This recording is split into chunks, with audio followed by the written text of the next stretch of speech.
I think now it must be perfect. I feel so. I start a new session now. I think, is it okay now?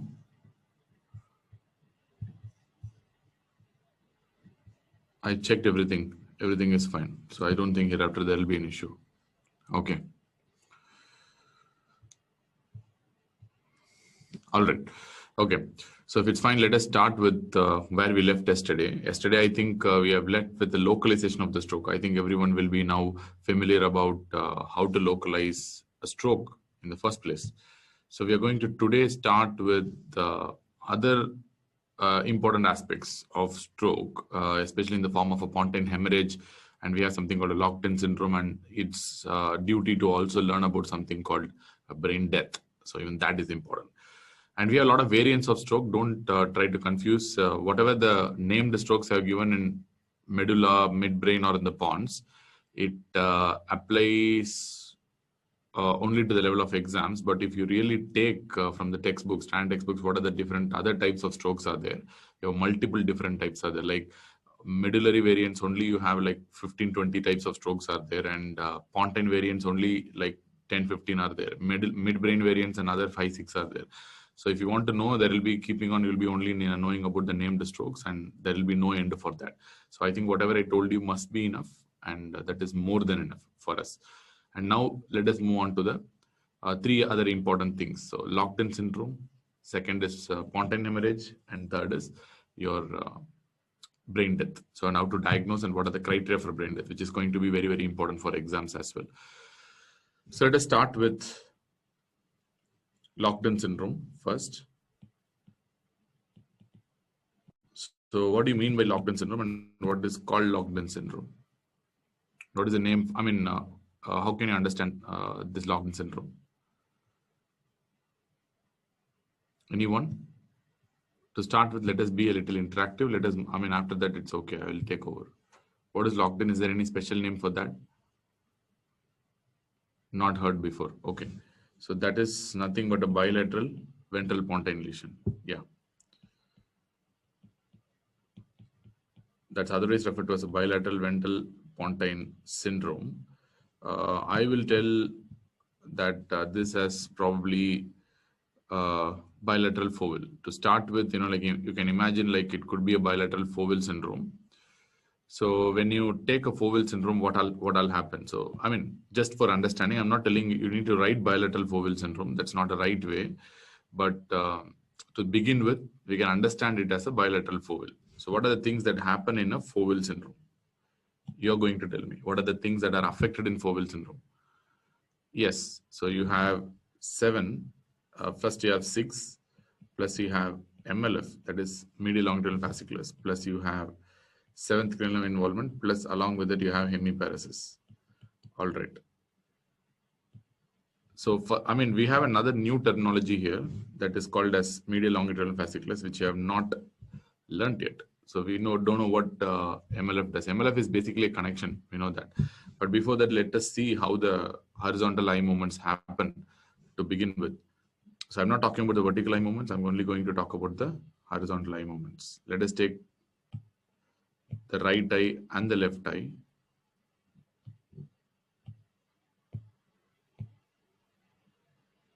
Okay. You have the left eye and you have the right eye. You are seeing from the top. So this vision is going to be from the top, probably from the axial section you're seeing from the top of the eyes. So if you want to imagine, so this is going to be the 2 recti muscles, the lateral and the medial rectus. So you can imagine that this is a lateral rectus, this is a medial rectus for the left eye, and this is a medial rectus for the right eye and the lateral rectus for the right eye. So now you know how these muscles are going to be separated. Yeah, Ishan didn't understand that. Okay, fine. Let us come back to that in some time. So now how this movement happens in the first place. Let us put a midline here. This is supposed to be the midline section. And the movements typically start from the frontal eye field only. So let us start with the frontal eye field first. frontal eye field. This frontal eye field gives information to the superior colliculi. You know where the superior colliculi are? Superior colliculi is going to be in the brainstem, in the midbrain. So, and this superior colliculi is going to give information to the opposite side to an area referred to as something called a PPRF. That's a prepontine or a parapontine reticular formation. Both are same only. So once the information comes to the PPRF, this information goes to another zone. This is called as cranial nerve 6 nucleus. That's a CN6 nucleus. You know, the whole idea is like you can understand now, if it comes to the cranial nerve 6 nucleus, of course, this cranial nerve 6 nucleus is going to give rise to something called an abducens nerve. This is the cranial number 6. And through this process, it means as if you end up with movement of only left lateral rectus, which means only one eye, left lateral rectus alone is moving to the left side. But in the eye, there is something called conjugate eye movements. So whenever you move the eyes, you can move both the eyes to the same direction. Whenever you move the eyes to the left, which means both the eyes should move to the left. And whenever you want to see on the right, both the eyes will move towards the right. That's how our body is oriented. Yes, that's not only sockets, a lot of other kinds of movements are also there, smooth pursuit movements. So that is not the need of the discussion right now, but how the eyes are able to produce that kind of conjugate eye movements, which means to produce a conjugate eye movement, the left eye should move to the left. At the same time, the right eye also should move to the left. Then only you can produce a conjugate eye movement. Otherwise, you will result in disconjugate eye movements. So to produce that right eye to move to the left in this particular scenario, you need to stimulate this medial rectus also. But you know, the stimulation of the medial rectus is going to come from the oculomotor nerve nucleus. It's not going to be coming from the sixth nerve nucleus. You need something called the oculomotor nerve nucleus for that. Let us assume this is a cranial number 3 nucleus on the other side. And the cranial nerve number 3, you know, the famous mnemonic is there, no? LR6, SO4, then remaining everything is 3. So which means apart from the lateral rectus and the superior oblique, every other muscle is supplied by the cranial nerve number 3 only, including the medial rectus, including the superior rectus, inferior rectus, and inferior oblique.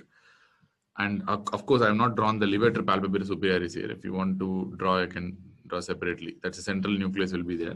That is levator palpebrae superioris. Remember, oculomotor nerve nucleus has many subnucleus within them. And let us assume in a simple way, and these are the subnucleus. There are many subnucleus. This is only a conceptual orientation. So these are few subnucleuses that are seen within the cranial number 3 nucleus. And there should be something that should be able to stimulate that medial rectus to get stimulated so that you can produce a conjugate eye movement. So that function is what is done by a medial longitudinal fasciculus, which means there will be a bundle of fibers which will be traveling from the 6th nerve nucleus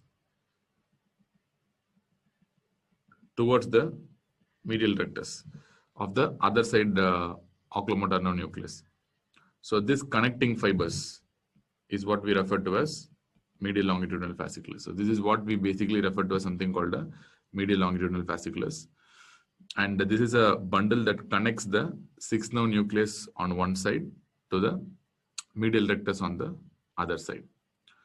So which side you should name the medial rectus? So I think I can draw in a different way because the direction here that is drawn is not correct.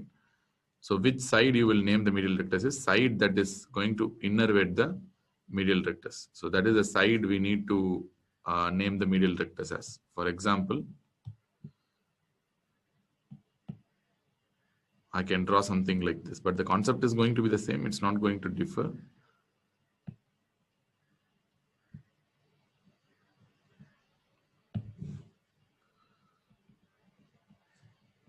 So I can draw like this. So whatever side the medial rectus is supplied, so that is the side you can imagine that is the side of the medial longitudinal fasciculus. So this is the MLF basically. That is the connection between the 6th nerve nucleus and the 3rd nerve nucleus on the other side. So this MLF is a very important bundle because this is the one that makes the conjugate eye movements possible, which means through this pathway, whenever you want to look on the opposite side, which means the frontal eye field is stimulating the superior colliculus, then it stimulates the other side PPRF to stimulate the abducens nucleus. The MLF will also be stimulated so that your medial rectus also is going to get stimulated and is going to contract and your eyeball moves towards the left side. So that's hence proved, like we know that right frontal eye field is important for movement of the eyeballs towards the left side. So that's all. Similarly, left frontal eye field is going to move your eyeballs towards the right side. So all these are expected only. So which means medial longitudinal fasciculus is basically a connecting bundle between the abducens nucleus and the oculomotor nucleus. It's not only for the third and sixth nerve, I mean, not only for the horizontal gaze, it's also there for a vertical gaze also. Even this MLF bundle is important for vertical gaze as well, when you want to move both the eyeballs simultaneously towards the upper direction. Is that the third nerve nucleus on the right? Yes, we have. I mean, if you want to zoom and see, I can show you. This is a third nerve nucleus only. This is the cranial number 3 nucleus only. I think that must be it. So this is the function of the MLF. So whenever MLF is damaged, so it is given a special name. So remember, whenever your muscle is damaged, you can get ophthalmoplegia, all right. So whenever neuromuscular junction is damaged, like in myasthenia gravis, you can get ophthalmoplegia. Whenever the cranial nerves are damaged, still you can get, yes, ophthalmoplegia, no doubt about that. But whenever your MLF is damaged, that has got a special name that is called internuclear ophthalmoplegia, INO. So MLF damages usually result in something called INO, a very peculiar phenomenon. So why it results in internuclear ophthalmoplegia? Because you get an ophthalmoplegia that is not due to a nuclear lesion or not due to a nerve lesion. It's due to a fascicular lesion, that is MLF lesion, that is running in between the two nucleus. So because it's due to a damage to the fibers that are running between the two nucleus, it is referred to as something called a internuclear ophthalmoplegia. It's not in the nucleus or not after the nucleus, it's between the two nucleus. So it's an internuclear ophthalmoplegia, MLF damage. The characteristic feature of internuclear ophthalmoplegia will be your inability to move medial rectus on that particular side where the MLF is damaged, because if the right MLF is damaged, then this right side medial rectus will be difficult to mobilize. So that's what will happen. But you might be arguing that if right side medial rectus is not moving, that can be due to either a muscle lesion or it can be due to oculomotor nerve lesion. Oculomotor nerve lesion, or it can be due to oculomotor nerve nuclear lesion also. How can I clearly tell that it's a MLF lesion, to be precise? So if the right side medial rectus is not moving in this particular example. So that's the most important point, because as far as the internuclear ophthalmoplegia is concerned, the accommodation reflex will be preserved, because both have a completely different pathway, accommodation reflex and conjugate eye movement pathway. So for example, what happens in accommodation reflex? Accommodation reflex, it's a completely different pathway. It doesn't follow the MLF pathway, and they are going to use a different set of fibers in accommodation. Let us take what happens in accommodation. Everyone knows what happens in accommodation basically. So there are 3 C's that happened in accommodation. Anyone can summarize or anyone can type and show me what are the 3 C's of accommodation? Yes, number 1. So it's a convergence of eyeball. Okay, all right. Then constriction of pupils and change in the anterior curvature of the lens. Yes, change in anterior curvature of the lens, constriction of the pupil, and convergence of eyeballs. So if you tell convergence of eyeballs, that's a conjugate eye movement or disconjugate eye movement? Conjugate or disconjugate?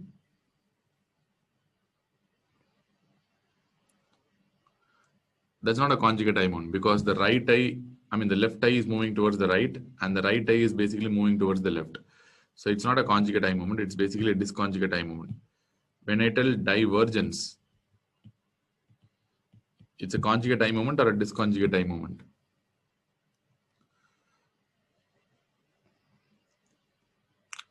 Of course, it's a disconjugate eye movement. So whenever I tell convergence or divergence, so of course it's going to be a disconjugate eye movement. It's not a conjugate eye movement. So that is the reason why these have a completely different pathway. They are not same pathway, they are completely different pathway. So if you ask where the pathway starts from, you have the occipital cortex. In the occipital cortex, you have certain areas called as peristriate areas, area 17, I guess. But Brodmann's areas are very useless for exams. Don't remember them. You have occipital cortex, we have a peristriate area, usually from the dominant occipital cortex. That is where the location is. So from the peristriate area of the occipital cortex, you're going to result in stimulation of midbrain, basically. In the midbrain, in the dorsal area, in the posterior dorsal region, there is a region for accommodation. There is one region for accommodation region is there. Dorsal area of the midbrain. From that particular zone, you will be stimulating two different areas within the midbrain itself. One is stimulated because in the midbrain you have two things. One is the oculomotor nucleus and second is the Edinger-Westphal nucleus. It's a very simple pathway. So why I want to show is for a different reason, not for like what you think. So you have an Edinger-Westphal nucleus, which I can show in red like this. And you have an oculomotor nucleus also. I think I have to show a bigger kind of a box. Okay, let me put a bigger box. So let us assume this is a midbrain. So this is the Edinger-Westphal nucleus. And we have the oculomotor nucleus as well, which has that four characteristic categories, subnucleus.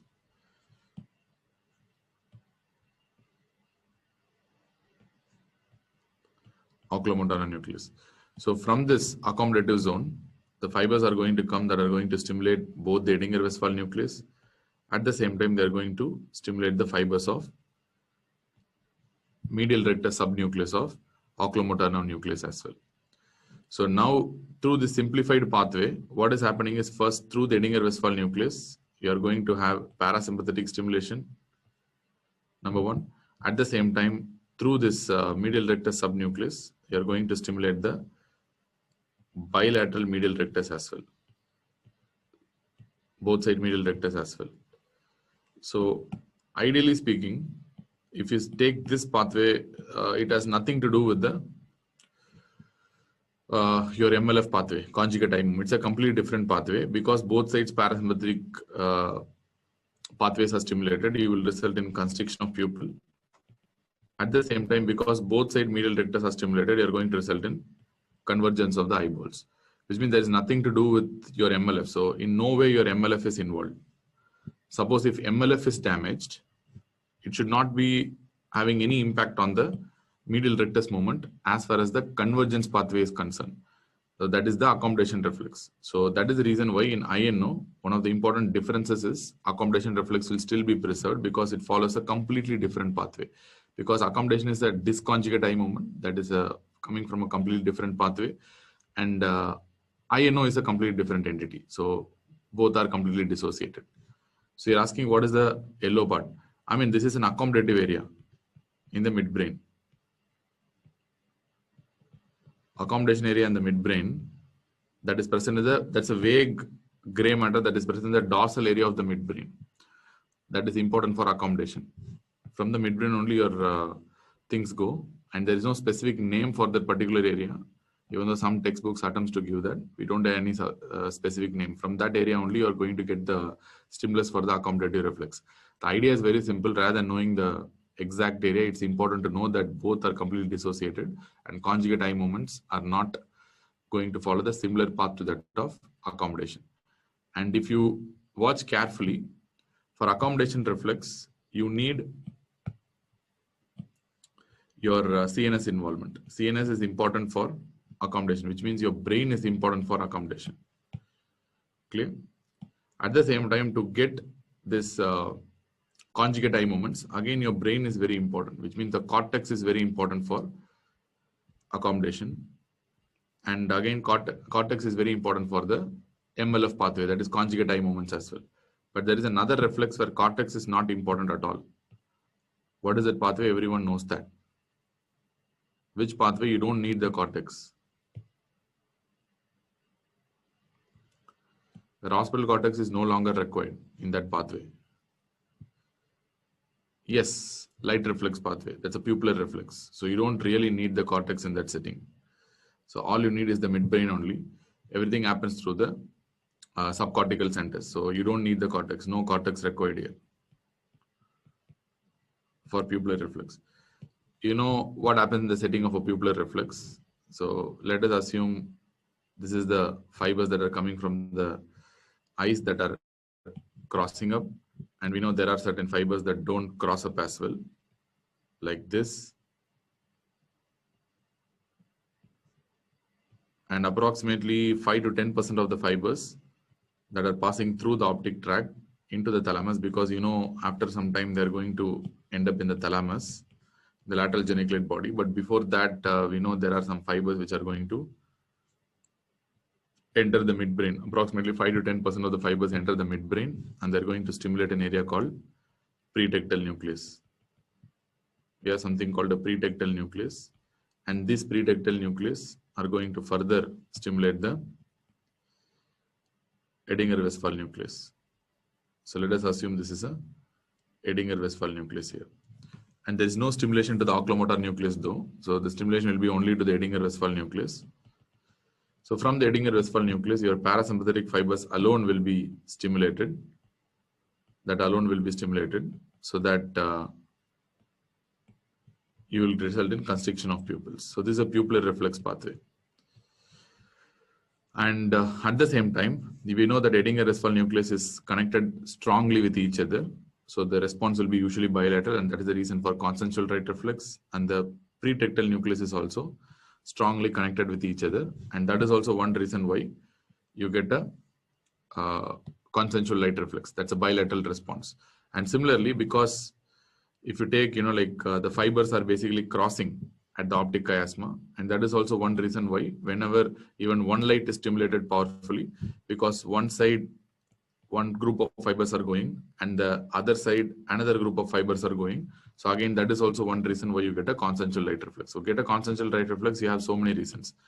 First, it starts from the crossing at the chiasmal level, which means always the stimulus, even if it's given in one eye, it's going to go to the other side also. And there are also strong connections between the Edinger-Westphal nucleus and pretectal nucleus itself. So that is the reason for consensual light reflex. Anyways, fine. So if you see, this is the light reflex. And of course, here there is no cortex required at all. So which means for a light reflex to happen, you don't need cortical areas, which means light reflex is basically a subcortical reflex. All you need is this pathway to be intact, which means you need only midbrain and the related pathways. And the optic nerve and the midbrain should be intact to produce a light reflex. That is more than enough to produce light reflex. There is no problem at all. So this is also telling you that light reflex also doesn't need any MLF. Light reflex doesn't even need this accommodation pathway also. Accommodation is happening through a different pathway. Light reflex is happening through a different pathway. Conjugate eye movements is happening through a different pathway, which means all these pathways are basically dissociated. So that is why you encounter a famous word in ophthalmology, or when you take a neuro-ophthalmology or any medicine textbook, they'll give something called a light near dissociation. So basically the pathways are dissociated. That is true. And sometimes, usually, whenever there is a light reflex, there will be accommodation reflex also. Clinically, light near dissociation means whenever there is a light reflex, but there is no accommodation reflex. But whenever there is an accommodation reflex, but there is no light reflex, this is where we call it as a light near dissociation. But from a physiological point of view, if you see, both these pathways itself, from a basic physiological point of view, are dissociated only, in the sense like both are not the same. Both are happening through completely different pathways. And that is the reason why they can be dissociated in pathologies. For example, if you take a simple disorder like neurosyphilis, which you have been studying all your life, if you damage the pretectal nucleus, bilaterally, you will not be able to get the light reflex. But because damage to the pretectal nucleus doesn't have any impact on accommodation, the accommodation reflex will still be present. That is what we refer to as a Urgell-Robertson pupil, where there is a light near dissociation clinically. So that's all right. That's understandable again. So similarly, whenever there is an internuclear ophthalmoplegia, there is no way you are going to involve the light reflex or the accommodation reflex, which means accommodation reflex and light reflex will still be present. In a sense, I need accommodation reflex to be checked in any patient with internuclear ophthalmoplegia, because I need to confirm that this patient who's not having a movable medial rectus in the conjugate eye movement, whenever I voluntarily move the eye, but they are able to move this medial rectus when it comes to accommodation reflex, which means during the accommodation reflex, both the medial rectus will move properly in the setting of an INO, because it's a completely different pathway. But a patient who's having an internuclear ophthalmoplegia, I mean, in the setting of internuclear ophthalmoplegia, even though accommodation reflex is there, but the patient will not be able to move the medial rectus when they are asked to do voluntarily, because that's not possible, because MLF is important in that setting. Do you understand this? All three pathways. So what is MLF pathway? What do you mean by light reflex pathway? And what do you mean by accommodation reflex pathway? Basically, all these are completely different and not going to be the same. So that is the basic take-home point at the end. So lesions of one pathway may or may not affect the lesions, the other pathways. So that is the final take-home point. Okay. Now you know what is MLF. Right now, if you want to know what is MLF, for time being, we can understand MLF stands for medial rectus. That's all. That's all. For time being, we can tell MLF means medial rectus. Nothing much. Clear. That's all. That's what we're going to understand, especially during the voluntary gaze, not during the accommodation or pupillary pathway. MLF is important for voluntary gaze, conjugate gaze, and it is going to supply the medial rectus on the same side, ipsilateral side. Okay. So suppose if you put everything bilateral, since I told you, imagine like a bilateral Foville syndrome in locked in state. So put bilateral. So you're going to get a bilateral sixth. You're going to get a bilateral MLF. You're going to get a bilateral seventh. And you're going to also get something called a bilateral hemiparesis. Just this is for understanding, just to make it like a spoon feeding kind of a scenario. So when you have a bilateral six, both side lateral rectus is gone. When you know bilateral MLF is lost, bilateral medial rectus will be lost. Clear? Which means MLF means right now we know it's medial rectus on the same side. So bilaterally both side MLF is gone. So both medial rectus is also gone. So this will definitely result in complete loss of horizontal gaze.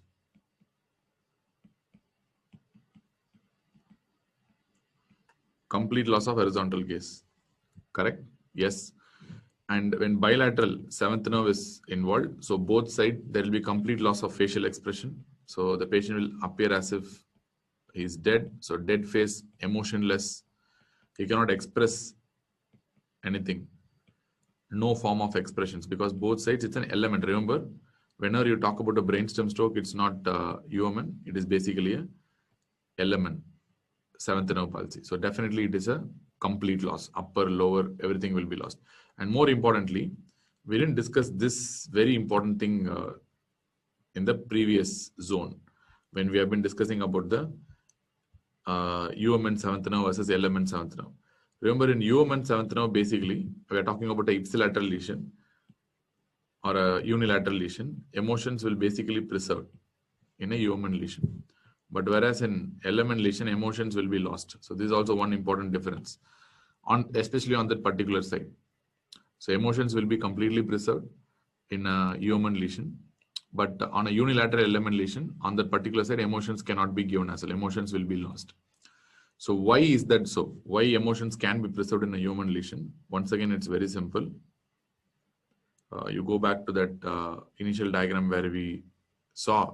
I think you'll be familiar with this diagram because we discussed about this yesterday itself, where there are something called sham fibers that are coming from the frontal lobe. These are nothing but frontopontine fibers passing through the anterior limb of the internal capsule. We discussed yesterday already.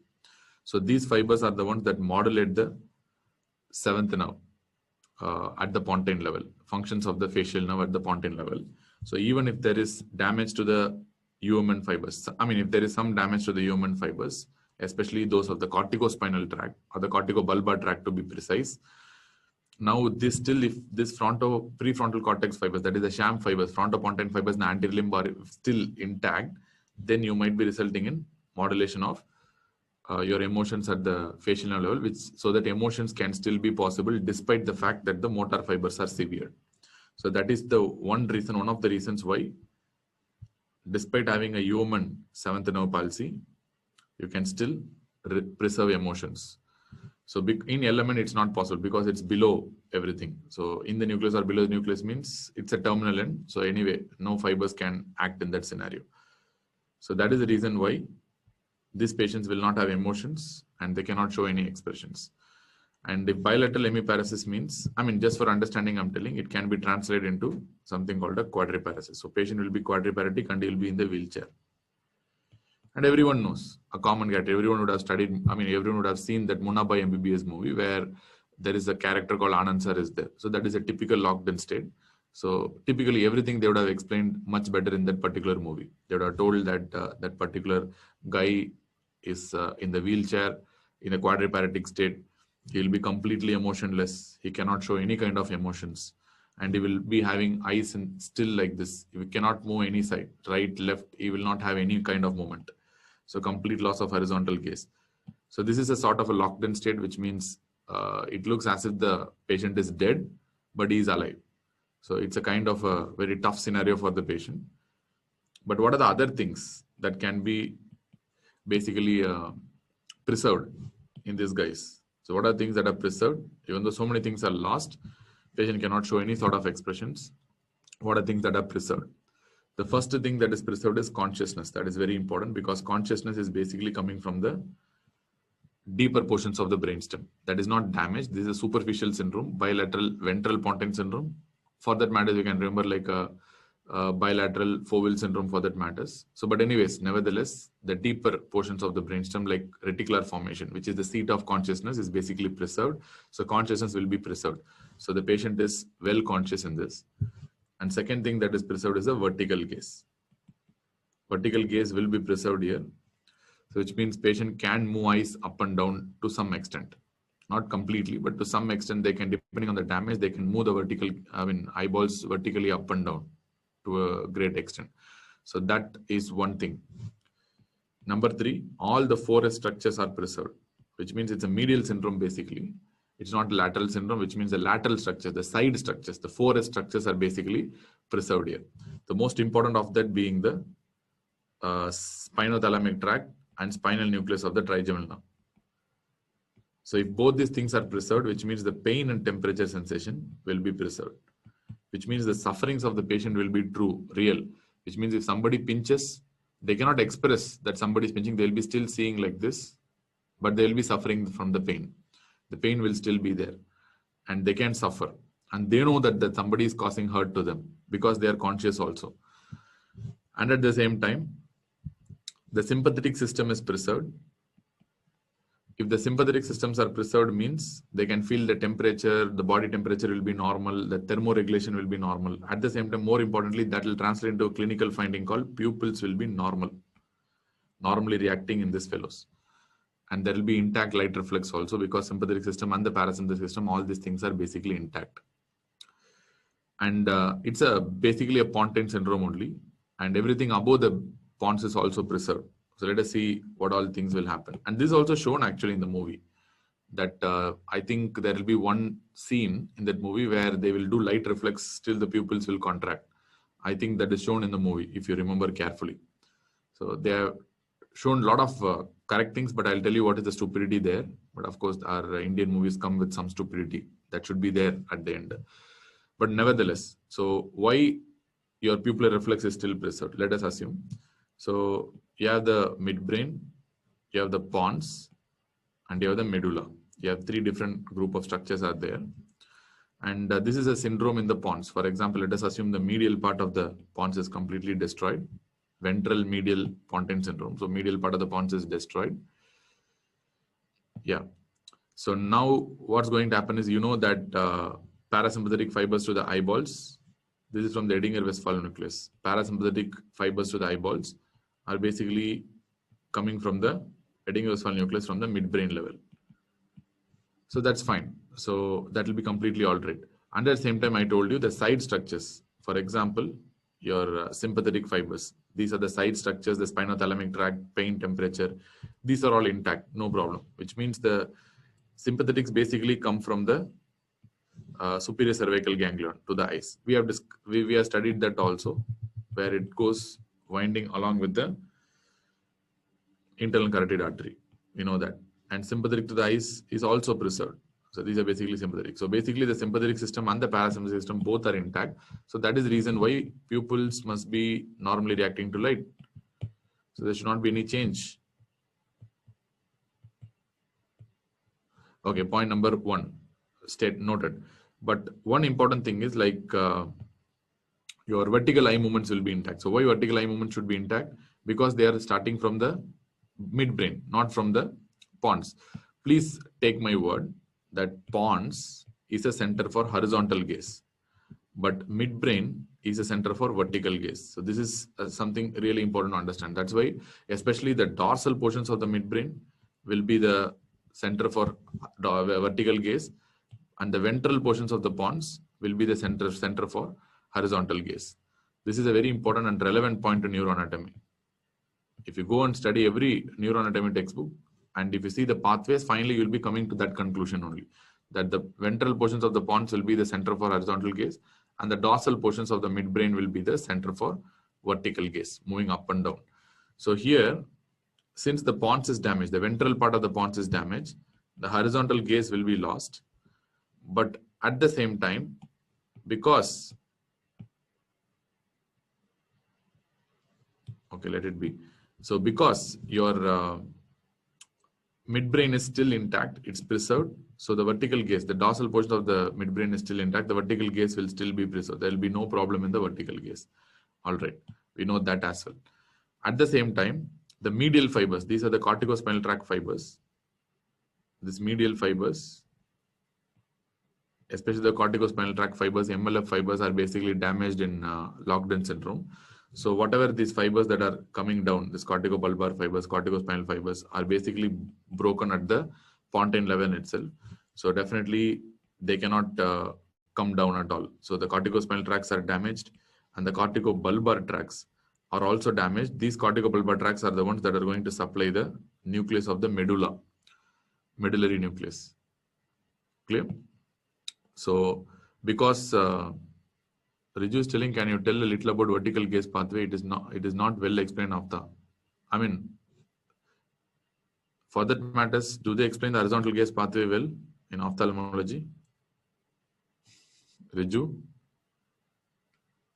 I mean, I'm not telling it's wrong, but during my time, even horizontal gaze pathway will not be well explained in ophthalmology, basically. I mean, as far as I know. Anyways, fine. So you have this kind of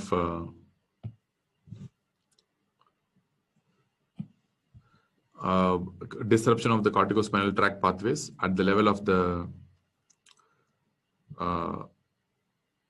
pons itself. At the level of the pons itself, your corticospinal tract will be completely disrupted. Because it is completely disrupted at the pontine level itself, this corticospinal tract fibers will be lost at the same time. At the same time, this bulbar cranial nerves also will go for bilateral paralysis, because this corticobulbar tract fibers cannot now reach the medullary cranial nerves because they are disrupted at the pontine level itself. So most importantly, you will end up in a scenario called as bulbar palsy. I mean, in the sense, we'll call it as pseudobulbar palsy. I'll tell you why. So you'll end up in a scenario called as pseudobulbar palsy. That's very important, because bilaterally, the Uoman bulbar cranial nerves are damaged. So that is the reason why you are ending up with a pseudobulbar palsy. Okay, fine. This is a very important point. But the midbrain cranial nerves are basically intact, which means this corticobulbar fibers that are supplying the midbrain cranial nerves, they are intact. So the third and fourth cranial nerves will be normal.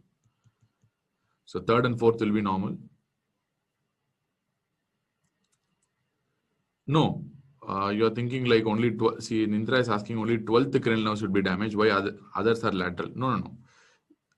Other cranial nerves are basically emerging from the lateral side.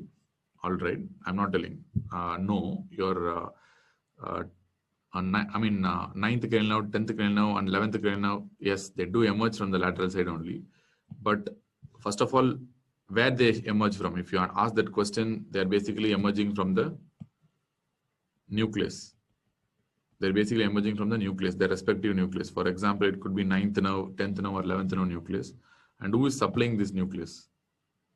I mean, who is the supply for this nucleus? Which means the nucleus cannot be like Swayambhu, right? They should be supplied by something. Who is supplying this nucleus? Answer the question, Indra.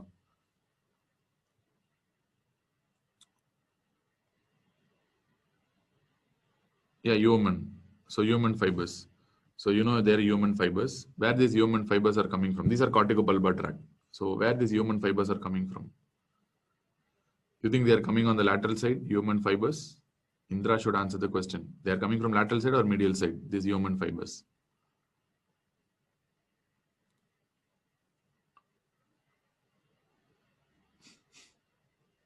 Lateral or medial? Where these human fibers are coming? From the medial side. If they are damaged in the pons itself, how can they supply this nucleus? In the medulla. It's not possible. So, I mean, because they are basically disturbed at the pontine level itself. They are damaged at the pontine level itself and it's bilateral also. So, they end up in a scenario called as pseudobulbar palsy. That's all. So, this is basically a locked in state. Now, let us see what they have not explained. And of course, one of the biggest blunders in the movie is like at the end, the patient will get up, come and hug the hero, and because like that's not possible really, because locked-in syndrome is basically a very poor prognostic state. The patient will invariably die within a few months because it's not possible to sustain for that long, because it's a very severe disease basically. And second, in medial pontine syndromes, corticobulbar is also damaged. Yes, I mean, I didn't tell corticobulbar or corticospinal. We have just talked about motor pathway. For example, I told you corticospinal tract. So any motor pathway, including corticobulbar and corticospinal, is going to travel through the medial areas only. So motor means medial, that's all, whatever may be the case. The corticobulbar is basically coming from the medial side only.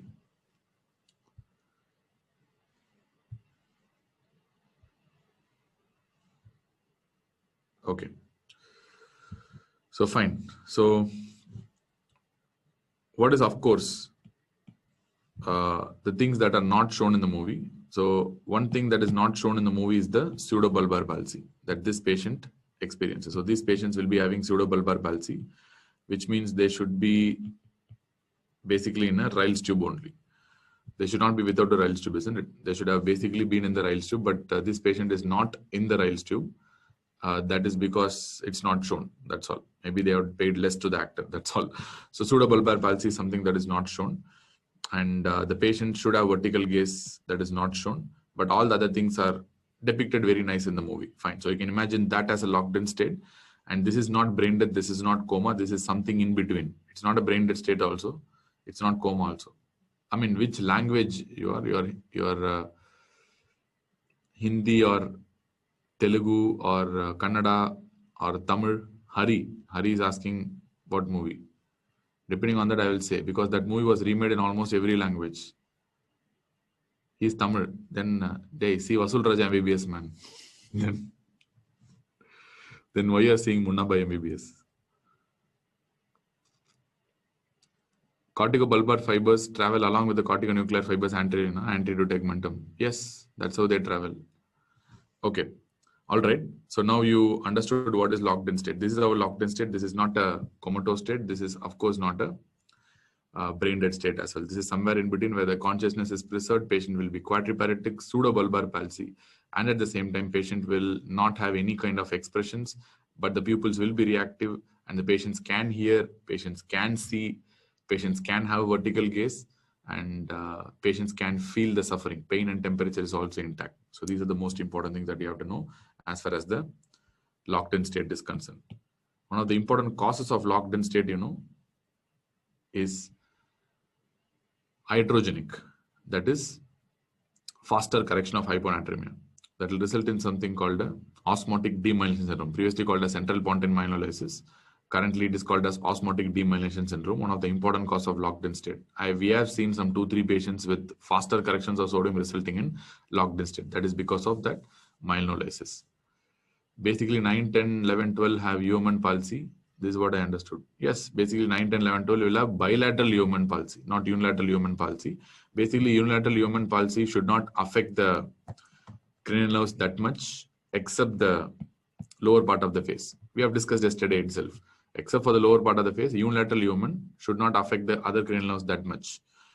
But since this is a bilateral human palsy, nevertheless, they will be damaged, surely. So they will be having serious consequences. So then next thing is to know about the pontine hemorrhage.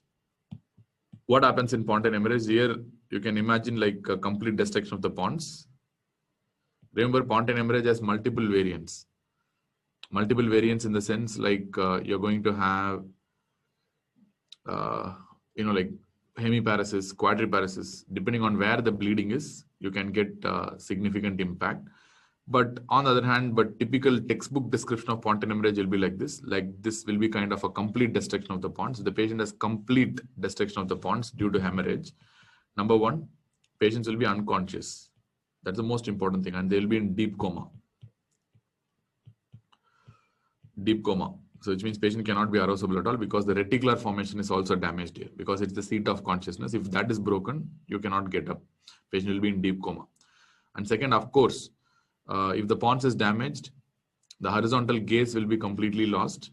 I mean, you should not tell gaze because if the patient is in coma, the word gaze is wrong because only voluntary eye movement should be called as a gaze. Whenever the patient has eye movements in the presence of coma, that should be called as only eye movements. That's not a gaze.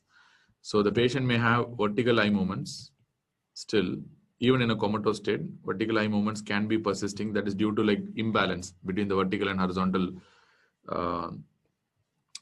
eye movements. So vertical eye movements can be there, but it will not be coordinated because it's not voluntary, it's not controlled. So it will be uncoordinated vertical eye movements. And that's what we refer to as something called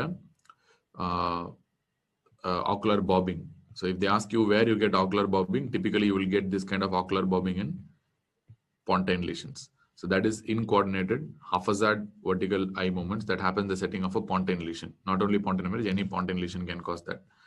Apart from that, what else is spared? You know, like a parasympathetic will be spared, but because the entire pons is destroyed, even the 4S structures, that also will be lost. So the sympathetics will be lost, only the parasympathetics will be there. So because of overactivity of parasympathetics, you are going to result in pinpoint pupils. And the biggest question is whether these pupils will be reactive or not. Of course, these pupils will be still reactive to light in the sense like, but you cannot really appreciate it. If you see in the slit lamp, you can appreciate, even though the pupils are very small, still they will be reactive to light.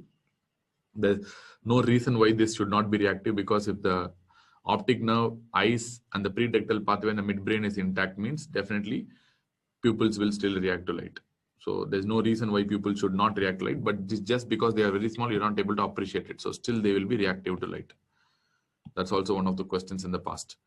And next, the patient will be in quadriparesis, of course, because the entire motor pathway is destroyed. The patient cannot feel any pain and suffering here because the patient is in coma. Once you tell the word coma, no sensation in the face or in the body.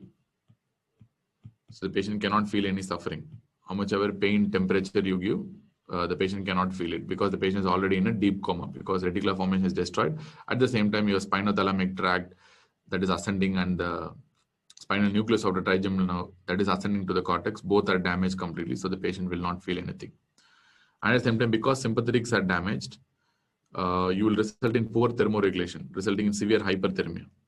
The thermoregulation will be lost. In locked-in syndrome, because sympathetics are intact, thermoregulation was intact. But here, because the sympathetic system is gone, they cannot produce sweat and the thermoregulation ability will be lost and the patient will go for severe hyperthermia. Like the temperature may be around 103, 104 degree Fahrenheit all the time. So fine. So these are the typical features of a pontine hemorrhage, which you would be able to know. And once we have finished off the pontine hemorrhage, now next to final thing is the bigger topic, that is the brain death. And there have been a few number of questions on brain death in the recent topics. And declaring a brain death is not a very easy scenario. It's going to be extremely tough. And the idea behind brain death is to declare a brain stem death and not a brain death. That's the most important. It's actually telling about the brain stem death. And we're not talking about a brain death here. So you have to prove that the brain stem is dead. Remember, the spinal cord may be there or may not be there. We are not worried about that. It's all about talking about the brain stem. That's what we call it as a brain death, basically. If you want to tell in a simple terms, it's a constellation of three problems. One is the coma. That's the first thing. So which means the patient will be in deep coma. The GCS will be 3 out of 15, which means it's the minimum GCS that you can attain. That also translates that the patient will have absolutely no motor response to any sort of stimulus. Whether you take the hammer and hit on their head, they're not going to respond. So absolutely no motor response. But still there are some exceptions like Lazarus sign is there. That is an exception. But nevertheless, the patient will not get any motor response to any kind of stimulus. That's deep coma. That's understandable because reticular formation should be completely damaged to declare it's a brainstem death. and the patient should have absent brainstem reflexes. So none of the brainstem reflexes should be intact, completely absent brainstem reflexes, and the patient should be apneic, which means without ventilatory support, patient should not be able to breathe spontaneously. Because the patient is able to breathe spontaneously means the medulla is still intact, and that excludes a brainstem death or probably a brain death also. So the patient should be completely apneic. So we do something called an apneic test. So to do testing, first of all, you need to declare that the patient is brainstem death, which means you have to really tell that the patient is having no reflexes that are suggestive of activity of the brainstem. So you have to examine the patient. To examine the patient, you need some preconditions. There are some preconditions are there to examine the patient before declaration of brain death. So first precondition, this is a very important thing that will be asked in many institute exams.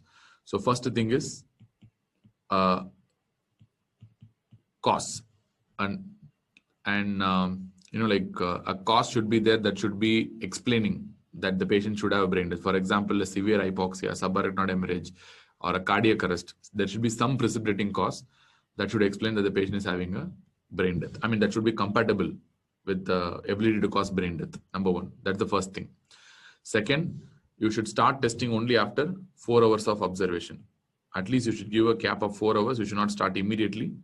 So in that 4 hours observation period, you will be doing some things which I'll be telling what all the things you will be doing.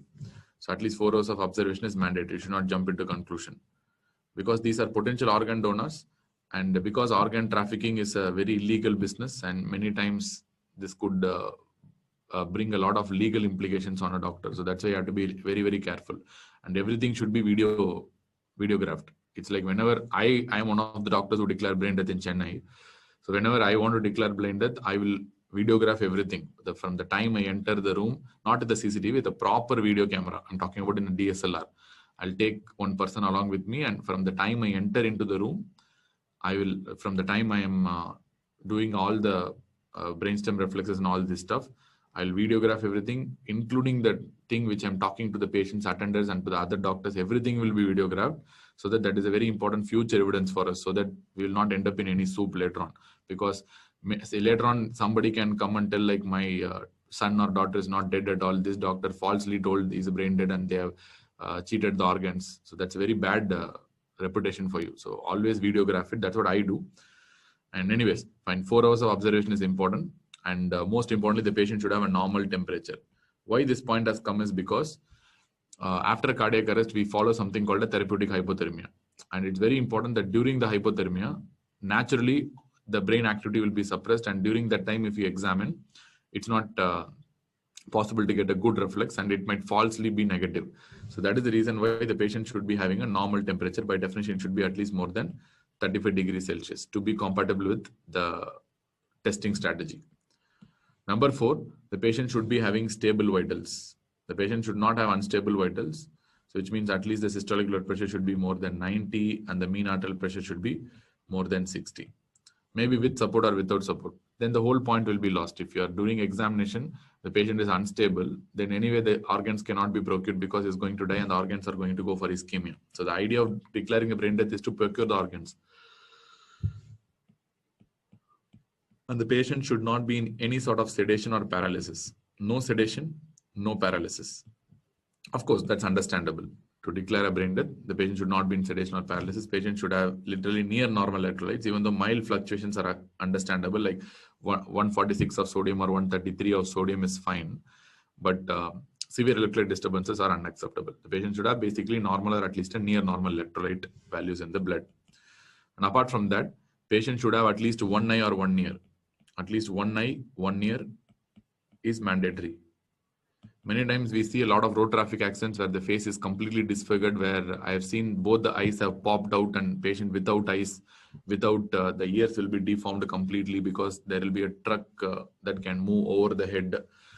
And these kind of scenarios, it's very difficult to declare a brain death, even though this is only a relative precondition. It's not an absolute precondition, but still that's really important. I don't really declare if the patient doesn't have eyes or ears, because I will not be able to do the testing, like for example, corneal reflex, congenital reflex, pupillar reflex, then the stimulation of the ears with water is there, no, cold water and warm water, to see the eye movement. So I cannot do that caloric stimulation test and all. So it's not possible to declare, because I'll not be able to prove certain sets of brainstem reflexes. So it's a little difficult. I mean, I'll tell you why cows is wrong. Cows is basically wrong in this person, because Riju is asking cows mnemonic. So I didn't tell cows because that is wrong. I'll come back to that. EEG may be flat or may not be flat. That doesn't matter, because sometimes you can get some discernible waves in the EEG. Like, for example, some delta waves are proven to happen even in the setting of a brain death. But EEG is not a very important criteria. So it's always clinical. Brain death is mostly clinical only. EEG is just a supplementary evidence. I'll come back to that. Then the patient should be able to go for apnea test. So ability to perform apnea test. Ability to perform apnea test, in the sense, throughout the apnea test, the patient should not be going for severe hypoxia, which means PaO2 should be at least more than 60, or at least saturation should be maintained at least more than 88% throughout the apnea test. So which means any time during the apnea test, if the patient goes for hypoxia, then I cannot be able to declare the patient is brain dead. So ability to go through the apnea test is also important. And finally, neuroimaging. The neuroimaging should be compatible with brainstem death. For example, you can prove that in the CT angiography, there is no flow to the brain, completely absent flow to the brain in a global vasospasm. So if you prove that kind of neuroimaging, then that also will be fine. And EEG is only a supplementary evidence for declaring a brain death. So let me talk about one by one. So what are the reflexes that are there so that I can prove? So you have multiple reflexes. For example, you start at the pontine level, then you go to the midbrain level, then you go to the medullary level, and you have the upper medullary level and the lower medullary level. From the midbrain level, you know the most important reflex is going to be the pupillar reflex. Pupillar reflex. And Indra is asking, in brainstem death, vitals can be stable, because I think she's concerned with totally only questions. She has read a lot of questions, I think, all the while. And she's only concerned with the questions. So I think all these are questions basically in the previous year. That's why she's been asking the same thing from yesterday again and again. How can circulation continue once brainstem is gone? No, circulation in the sense we are talking about the carotid and the vertebral circulation. So if the brainstem is dead, what about the carotid circulation? I can't understand what your question is. That's one of the supplementary evidences we are talking about. Neuroimaging that is consistent with the brain death. And of course, brainstem death or brain death is completely beyond your current understanding, but I'm trying to simplify it. It's not as simple as that.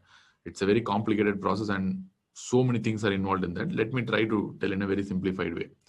So one is the pupillary reflex.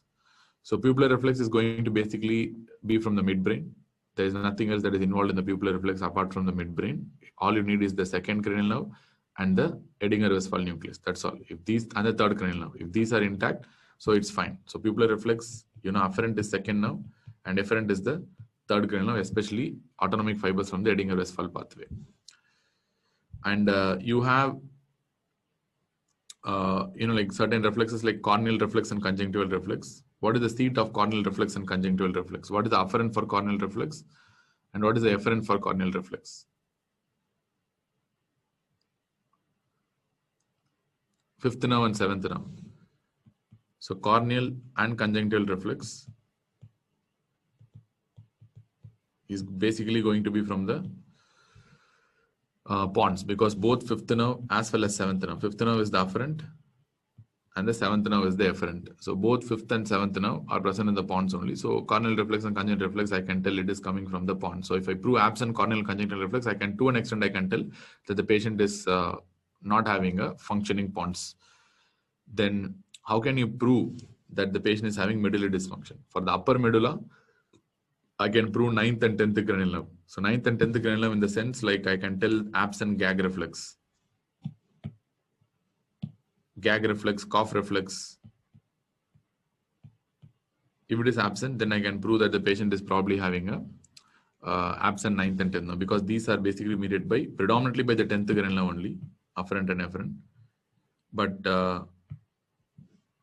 9th and 9th nerve is also partly involved. So whenever I tell gag and cough reflex is not there, so I can tell 9th and 10th cranial nerve are basically not there. like your cough reflex is easy to perform. Most of the patients will be intubated. Not most, all patients will be intubated. So you can put a, like a suction catheter into the endotracheal tube and go deep into the carina, and you can try stimulating the carina.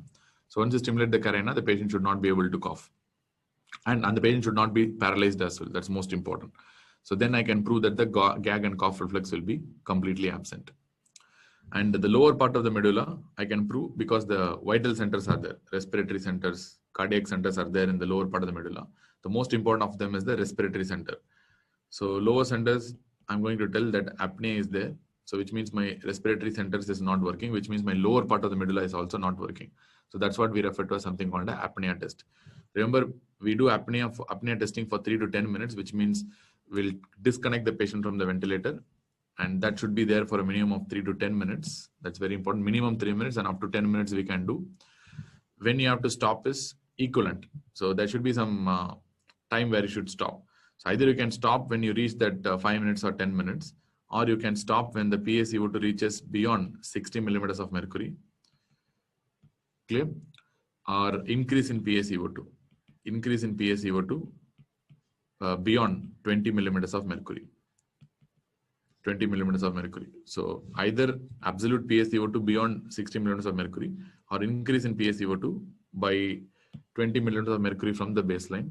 Still, if the patient is not having any respiratory movement, then that's a sign of a complete apnea, and which means whenever CO2 is increasing, that should be able to stimulate your brainstem and the medulla to trigger breathing, because one of the important triggers for breathing is the CO2, carbon dioxide. So if the CO2 is increasing, but still it is not able to trigger the breathing, means the patient is having some problem in the respiratory center. So that's why we are proving that the lower part of the medulla is damaged if you prove that the patient is having apnea. Then there are other kind of reflexes also. For example, there are some reflexes that are typically originating from the pontomedullary junction. In a sense, like these are important for the pons as well as for the medulla. So what are the reflexes that are important in the pontomedullary junction? What are the reflexes that you do basically for pontomedullary junction?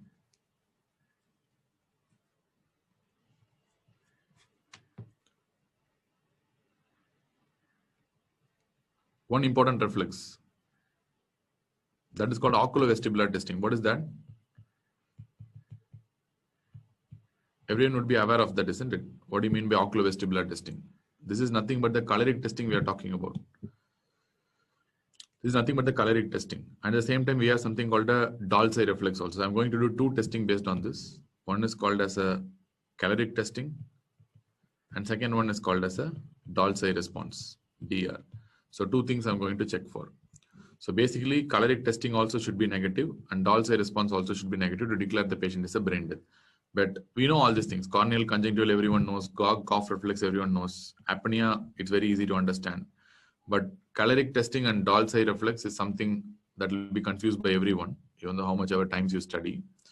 So for that matters, we need to know why you have this response in the first place. And even before that, we need to know what are the types of eye movements are there to begin with. There are basically like three different types of eye movements. One is called saccadic eye movements. These are the most common eye movements that you ever see. So if I ask anyone who's listening to the class to look at one side slowly without performing saccades, it will not be possible. For example, if you want to look on the right side slowly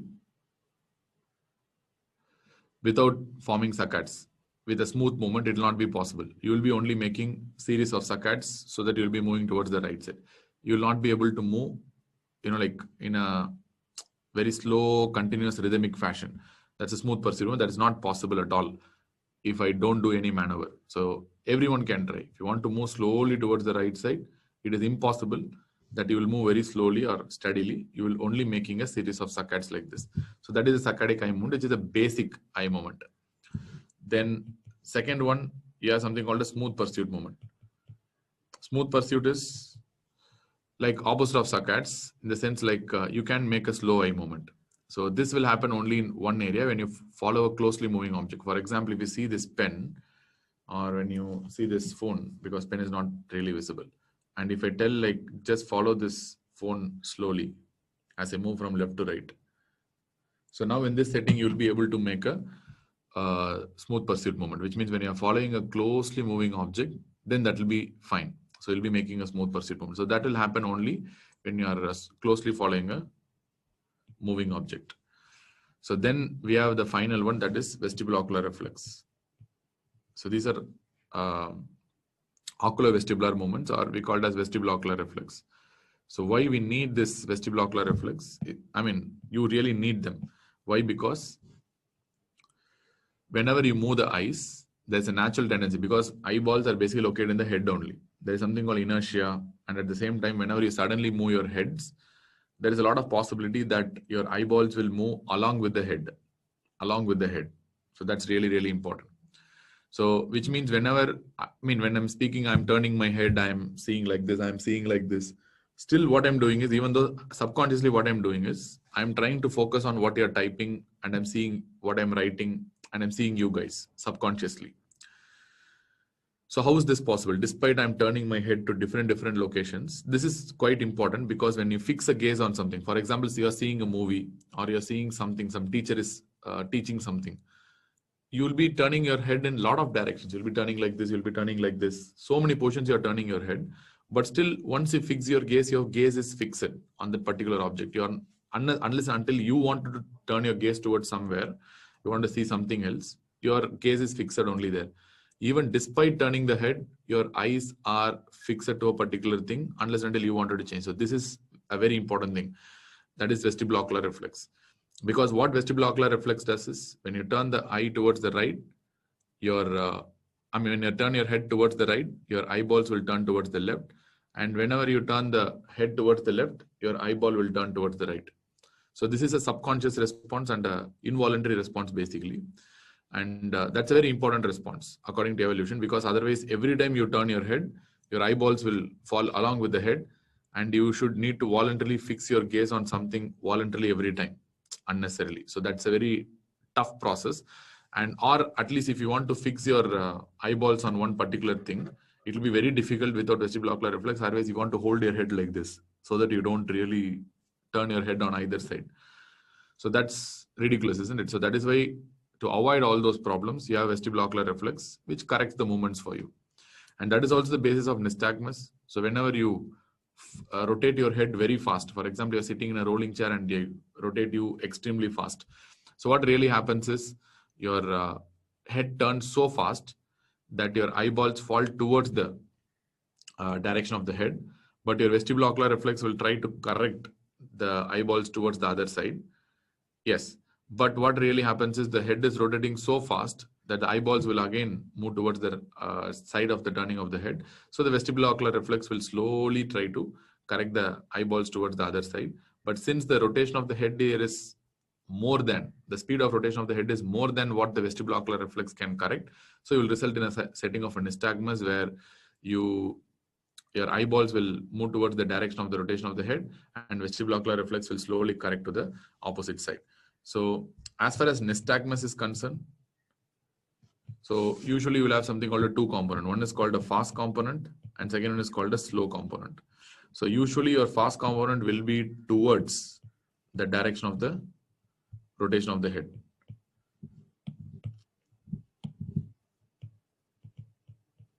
Towards the direction of head rotation. So that will be the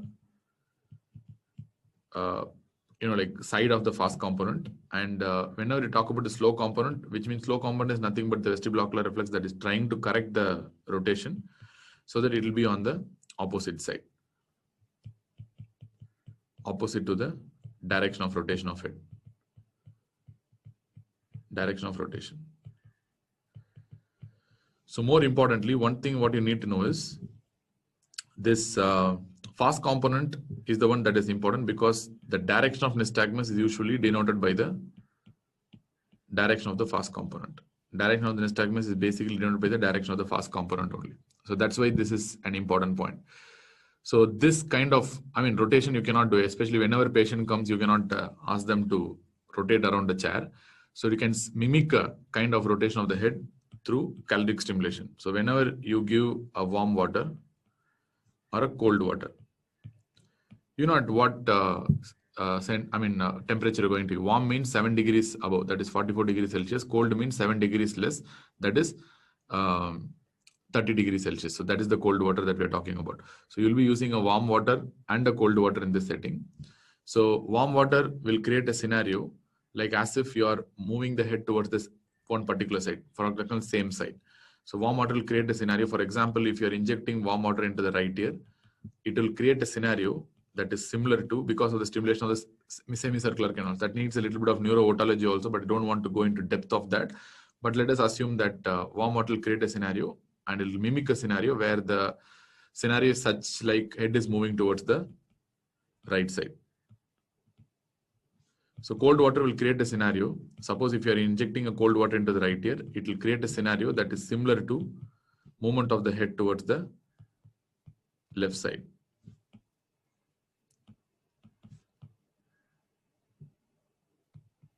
Head rotation. Clear? So as I told you, the fast component will always be towards the movement of the, movement of the rotation of the head, or movement towards the direction of the head rotation. So in this setting, you will get the fast component towards the right side only, and you will get the vestibulocular reflex, that is the slow component, towards the left side. And similarly, when you put a cold water, you will get the fast component towards the left side here, because you're injecting cold water into the right ear, and it will create a scenario like the head rotation is happening towards the left side. And of course, the fast component will be towards the direction of head rotation, and that's why you're producing a fast component towards the left. And you will have the slow component, that is the vestibulocular reflex, that is happening on the right side. So to avoid confusion, that's why your ENT textbooks will give a mnemonic called COWS, which means whenever you do a caloric stimulation in a normal individual, your nystagmus will be towards the right side if it's, same side if it's a warm water, and if it's in the opposite side if it's a cold water. So we are having something called a COWS mnemonic. So this is telling you the direction of nystagmus, which is the faster component. So cold means it will go to the opposite direction, warm means it will be in the same direction. But remember, vestibulocular reflex is something different. It's not like it will not be equal to that of the COWS mnemonic. Okay, fine. But more importantly, one small point that you need to understand is, in a comatose patient, this will not be possible. In a comatose patient, this fast component will not happen. Why? Because this fast component happens because of strong influence from the cortex. So without that cortical component, this fast component will not happen, which means that mimicking a simulation like that of a head rotation and all will happen only if the cortex is intact. In a comatose patient, if the cortex is not intact, you will not get the fast component, and you will be having only the slow component. So only the slow component will be there. That is, the vestibulocular reflex alone will be there if the patient is not having a cortical involvement. The cortex is not involved, so this is what you're going to get. So that is the reason, that is the basis of getting a Dalsey reflex in a comatose patient. Suppose a patient who is comatose and having a severe and significant cortical involvement. So whenever you turn the head towards the right side. So now see, whenever you voluntarily turn the head towards the right side, because from the beginning we are talking only analogy on the right side, so that's why I'm telling right here. When you turn the head towards the right side, the vestibulocular reflex is going to turn the head towards the left side. Whenever you turn the head towards the left side, the vestibulocular reflex will move the eye towards the right side, which means here there is no cortical influence. And when there is no cortical influence on movement of the head, only your vestibulocular reflex will be there. That is going to move the eyes towards the opposite side. And this is what we refer to as Dalsey response. And this can be checked only in comatose patients. In a conscious patient, Dalsey response should not be checked. Because, for example, what is the reason for a conscious patient to do a Dalsey? For example, if you have a eyeball like this, and I am seeing a particular staff nurse who is looking extremely beautiful for me, and when somebody turns me to the left side or the right side, doesn't matter, because the staff nurse is so hot, I'm going to look at her only. I'm not going to look at anywhere else. So because my cortical influence is strongly telling where to look. So only when you remove that cortical influence, you'll be getting only the vestibulocular reflex. And this is what we basically call as a Dalsey response. That's really, really, really important to understand. So which means to produce a Dalsey response, you need this brainstem, especially the pontomedullary junction. So that area is where your cranial nerves are concentrated, and that is the area from where your Dalsey response is coming, which means the vestibulocular reflex is basically not a cortical response. It's basically a subcortical response. So even without the cortex, your vestibulocular reflex can be intact, which means if only the brainstem is intact, especially that pontomedullary junction is intact, you can produce a Dalsey response. You can produce that vestibulocular reflex. Suppose if the brainstem is also damaged, then your caloric stimulation also will not yield any information, or Dalsey response also will not yield any information, which means the patient eyes will be still and they'll not be able to move anything at all. No eye movement possible. And in caloric stimulation, and this is a very common question they ask. So, sir, okay, I understood the Dalsey response, but suppose if the patient is having a coma, and if I do a caloric stimulation, what I will expect? Depending on cortex. Suppose let us assume the cortex is intact. The cortex is still there. I mean, patient is in coma because of some drowsiness or something. The cortex is intact, and if you're doing a caloric stimulation, in this setting, you will see the same cause response only. That's what you're going to expect. Because cortex is there, you can be able to produce fast component as well as a slow component, and the same cause is the response that you'll get. If you put cold water, the fast component will be towards the opposite side, and if you put a warm water, the fast component will be towards the same side. So that's fine. Suppose if the patient is having a decorticate rigidity, or if the patient is having a cortex issue, so the cortex is not intact, so there is some severe cortical problem. In this setting, you will not see the cause. You will be seeing the vestibulocular reflex alone. You will be seeing the vestibulocular reflex alone. So it's very simple to understand. For example, if you put a warm water in this setting, so it is like moving the head. For example, let us assume you are putting warm water into the right ear. If you are putting warm water into the right ear, because it's warm, it is like movement of head towards the right side. It mimics similar to right side head movement. I told you warm water mimics the rotation of the head towards the same side. So it's like right side head movement only. So if it's going to mimic a right sided head movement, so because here you don't have the cortical influence, only the vestibulocular reflex is there. If the purpose of vestibulocular reflex is if your head moves towards the right side, your eyeballs will move towards the left side. Similarly, if you are putting a cold water here, so it is like into the right ear, if you are putting a cold water, it is like mimicking a head movement towards the left side.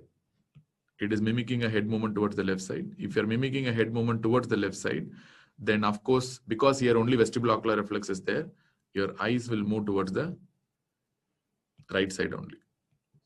So which means here your entire rule of cause will be completely lost, which means when you are putting a warm water on the right ear, your eyes are moving towards the left side. Yes. And you are putting a cold water towards in the right ear, and your eyeballs are moving towards the right side. So many students confuse at this point only. They don't understand that there are two components in an nystagmus, that is fast and slow, and the fast is due to cortex. The cortex is lost, you will get only vestibulocular reflex, and that's completely different.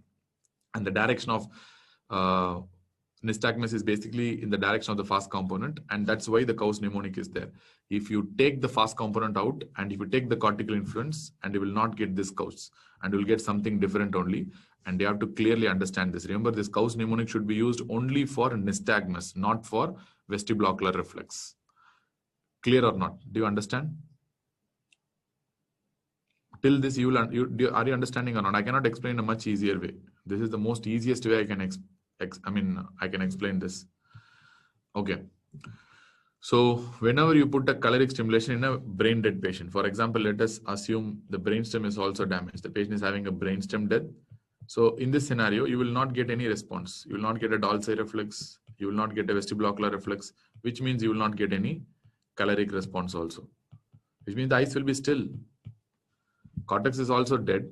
The brainstem is also dead, which means vestibulocular reflex also will not be there. Even that Dalsey kind of a response also will not be there. So this is what happens in brainstem death, and that's what I'm trying to prove here. So that my caloric testing is negative and my Dalsey response is also negative in this scenario. So I have to prove everything. So that, and the patient should never develop any nystagmus. Of course, this is, after telling all these things, this becomes very silly, isn't it? To tell that the patient should not develop any nystagmus. Of course, they won't develop. So if you in cortical death itself, the patient will not get nystagmus. Suppose the brainstem death, how the patient will get nystagmus? Of course, the patient cannot get any nystagmus in the setting of a brainstem death. It's quite simple. That's all. Fine. I mean, in ENT, you will be studying anyways. That is called oculokinetic nystagmus, and you have something called oculostatic nystagmus. Of course, oculokinetic nystagmus, you are good doing it in a chair, and oculostatic nystagmus, you will be doing it by seeing a drum. So that is something for an ENT kind of a sort of a thing. So I don't really want that for my particular discussion, because that's not really needed, and nobody's going to ask that. And now finally, oculokinetic, yes, drum. So you have drum and chair kind of a thing. So I don't really want that. Dolce is the same as oculocephalic reflex. Of course, yes. Same only, almost similar. Okay. So then finally, I need something to tell what are the things that are compatible with brain death and what are the things that are incompatible with brain death. So which means there are certain findings. If you find still they are compatible with brain death, which means you can still declare a brain death. And there are certain findings which are incompatible with brain death. For example, number one, the spinal reflexes may be intact. What are the spinal reflexes that you are seeing may still be intact in the setting of a brainstem death. So we are only declaring a brain and a brainstem death. We are not declaring a spinal cord death. So that's not a problem. So which means the deep tendon reflexes may be there. That do not exclude a brain death. So patients may have a Babinski positivity, which means many times in front of this is very important, because many times when I do a brainstem death examination, I always take the relatives with me, one of the close relative. While recording, they will be with me while performing, and I'll explain each and every step. And declaring a brain death gives you a lot of money as well. Sometimes you can charge up to 50,000 to 1 lakh also, declaring a brain death, depending on what kind of urgent scenario you are there. So it gives you a lot of money. At the same time, it is going to take a lot of pain, and future some legal issues may be there. So you have to take care of all these things. So that's why you have to be really careful. So you get the relative, and whenever you do a plantar response, if the patient moves their toes, definitely the relative will ask, like, what is that? The patient is moving. You tell the patient will not move anything. The patient is moving their toes. They don't know that it's a plantar Babinski response that's coming from the spinal cord. So you have to explain them beforehand itself. What are things that is expected and still can be brainstem death, and what are things that need not be expected to have a brainstem death. So in a Babinski, of course, you know it's coming from the spinal cord. So that can be there, and that does not rule out a brainstem death. And sometimes there can be spontaneous head turning. Head turning can be there. And again, that does not exclude a brainstem death, because that actually this is sort of reflex that comes from the spinal cord, cervical spinal cord level. So head turning can still be there. And there is something called a Lazarus sign. Lazarus sign. And it's again carried by the spinal cord only. For example, whenever the patient is given some painful stimulus, there will be a brief extension of the arms like this, and then they will fall on the chest. So this is what we refer to as Lazarus sign. There will be extension of the arms, and then they will fall on the chest. So this is Lazarus sign. And this is again a spinal cord reflex only, not mediated by any of the higher centers. So that does not exclude a brainstem death. And there is another sign called a thumbs up sign. So sometimes it's like a pseudo Babinski. In Babinski, you know, your great toe is going to move. Similarly, your thumbs also can move to certain stimulus. So this is what we refer to as a thumbs up sign. So, and again, that does not exclude a brainstem death. Still, that's a spinal cord reflex, and that's fine. And maintaining vitals without support is absolutely possible. So don't think that the patients will be dead without any support. They can maintain the vitals without any sort of hemodynamic support like inotropes, or even though that will not be there for a long time, it's not possible, but transiently, for time being, for 2 days or 1 day or 6 hours, or it varies, of course. So they can maintain the vitals without any kind of hemodynamic support, and that does not exclude a brainstem death, because this T1 to L2 sympathetic outflow is there in the spinal cord only, which will be sometimes able to fire up and maintain the vital signs without any need of support. And certain kind of respiratory movements. I mean, this is again confusing. It's not apnea means we are talking about no breathing at all, but there are some respiratory movement is there, and that's a spinal cord reflex only, which means how can you tell whether it's a true respiratory movement or it's an apnea? So what I'm talking is about respiratory movements is possible, can be there, but you should demonstrate that this respiratory movement does not have any tidal volume. No tidal volume. These are just movements. They're not actually taking any sort of breath inside. A respiratory movement like thing can happen in betweenly. This is intermittently. This is not a continuous movement again. It will be very short movement and it will be a very intermittent. Very rarely you will see this kind of movement. But again in the ventilator, because patient will be in the ventilator if you see, ventilator will clearly show these movements will not take any tidal volume. No tidal volume will be there, zero. It's just a movement, kind of a movement that basically comes from the spinal cord again. So this is not a true respiration. This is still apnea only, but respiratory movement sort of a scenario can happen. All these are basically mediated from the spinal cord. So all these can be present in a patient. Still, it does not exclude brainstem death. So what are incompetent brainstem death? So number one, seizures. When the patient is having seizures, because seizures can happen only if there is a cortical activity. So simple. So without a cortical activity, you cannot get the seizure. So that completely rules out a brainstem death. That is incomplete the diagnosis of brainstem death. Second, any level of posturing.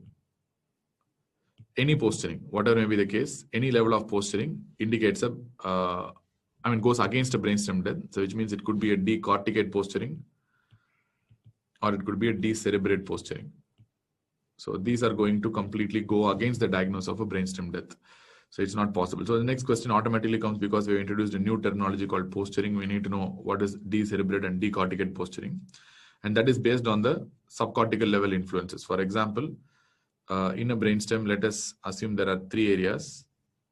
Again, the midbrain, the pons, and the medulla oblongata. So now you know you have a very important,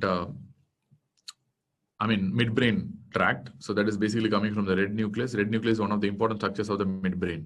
You know that. The two ball-like structures in the middle of the midbrain. That's why the red nucleus will be there. And they're going to produce something called a rubrospinal tract. You know that. So basically I can tell this is a rubrospinal tract. And this is a very primitive tract. In animals, this is very important. But in humans, this is not important because this is suppressed by the pyramidal pathway. This is a very important extrapyramidal tract. Animals is very important, especially when they are walking in four legs. This rubrospinal tract becomes very important for them. So what is the main function of the rubrospinal tract? Basically, rubrospinal tract is an extrapyramidal tract. So they're basically trying to flex the limbs, especially the upper limb flexion is the most important aspect of a rubrospinal tract. Flexion of upper limbs. It can flex lower limbs to an extent, but flexion of upper limbs is the most important.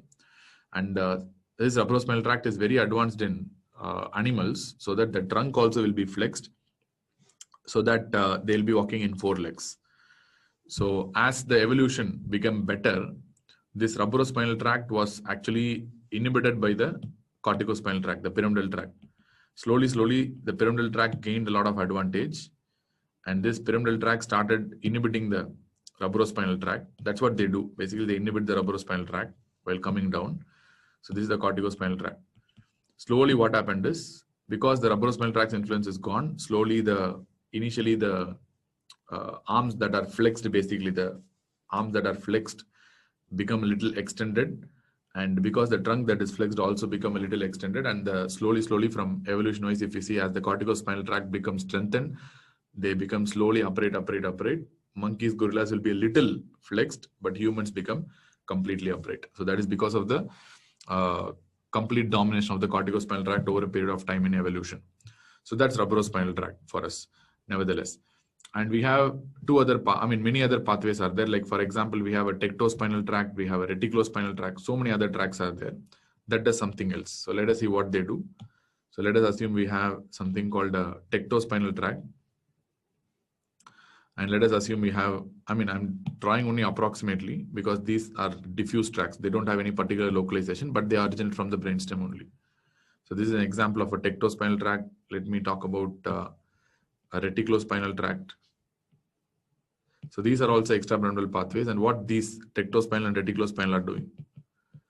For example, you have tectospinal and you have reticulospinal. These are also extrapyramidal tracts which are strongly suppressed by the corticospinal tract. So what these are doing is, these are basically causing extension of upper limbs and lower limbs. And this is the basis of the decorticate and decerebrate rigidity. So, and remember, corticospinal tract tends to inhibit these kind of extrapyramidal tracts as well, which means corticospinal tract makes sure that the only dominant structure is corticospinal tract whenever you are conscious. That's all. So now, what is the base of decerebrate and decorticate rigidity? Suppose if you have a damage, suppose above the red nucleus, let us assume the damage is here. The damage is above the red nucleus, or usually in your textbook they'll give superior colliculus as the level, but superior colliculus and red nucleus are at almost the same level. So let us understand if it's above the midbrain, to be very easy to understand, above the midbrain or above the level of superior colliculus or above the level of red nucleus, whatever, everything is the same only. If there is above the level of midbrain, now there are two things that will happen. All these lower tracts will get released, number one. So one, rubberospinal tract will become active, and your other tectospinal and reticulospinal also will become active. Tectospinal and reticulospinal also will get active because the corticospinal tract influence is no longer there. So this rubberospinal tract, of course, we know it's one of the very powerful tracts. So they're going to produce upper limb flexion, and it's going to produce something called a lower limb extension. That's what is going to happen. So this combination of signs is what we refer to as something called a decorticate rigidity. I mean, which means you are removing the cortical influence. The corticospinal tract influence is lost. That's why it's called a decorticate rigidity, basically. Suppose if the damage is below the level of red nucleus or below the midbrain, but above the pons, below the midbrain, but above the pons, or in between ponto midbrain junction, or anything below the red nucleus or anything below the superior colliculus. If you have a damage, for just understanding purpose, I'm telling below the midbrain, but other tracts are intact means here the rubberospinal pathways is also damaged. So here there will be no rubberospinal pathways.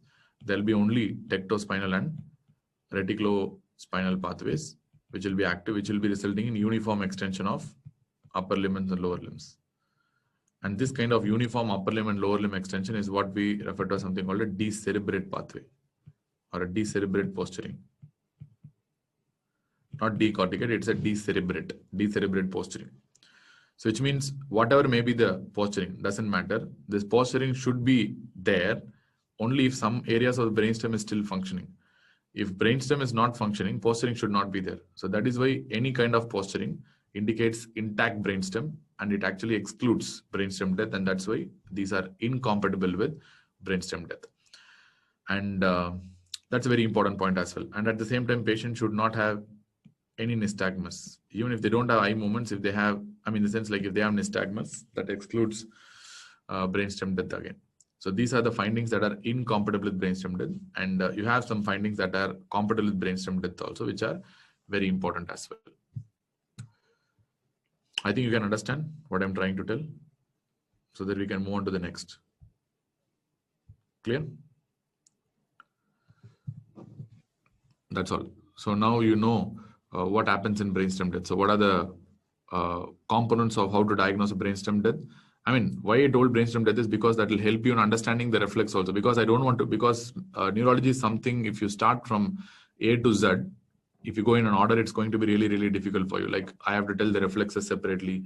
I have to teach you the,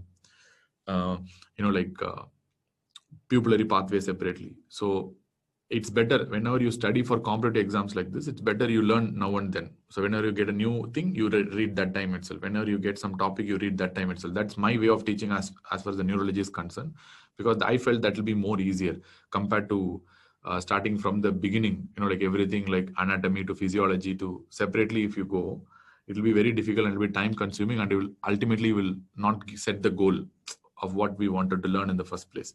That's why it's better to go in this direction. It will be very useful for you as far as competitive exams is concerned. Then what about the differences? So we need to know something called a coma is there.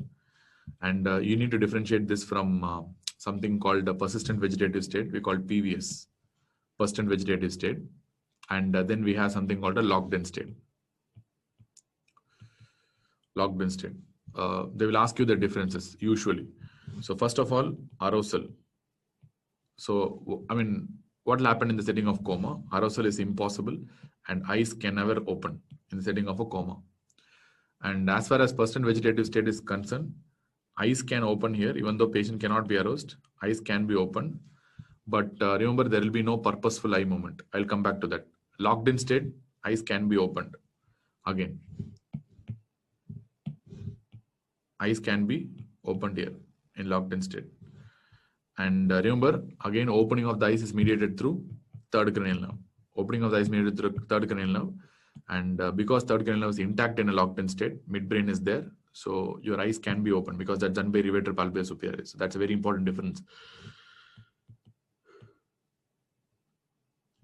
What about the awareness? Whether they'll be aware of the surroundings or not? No.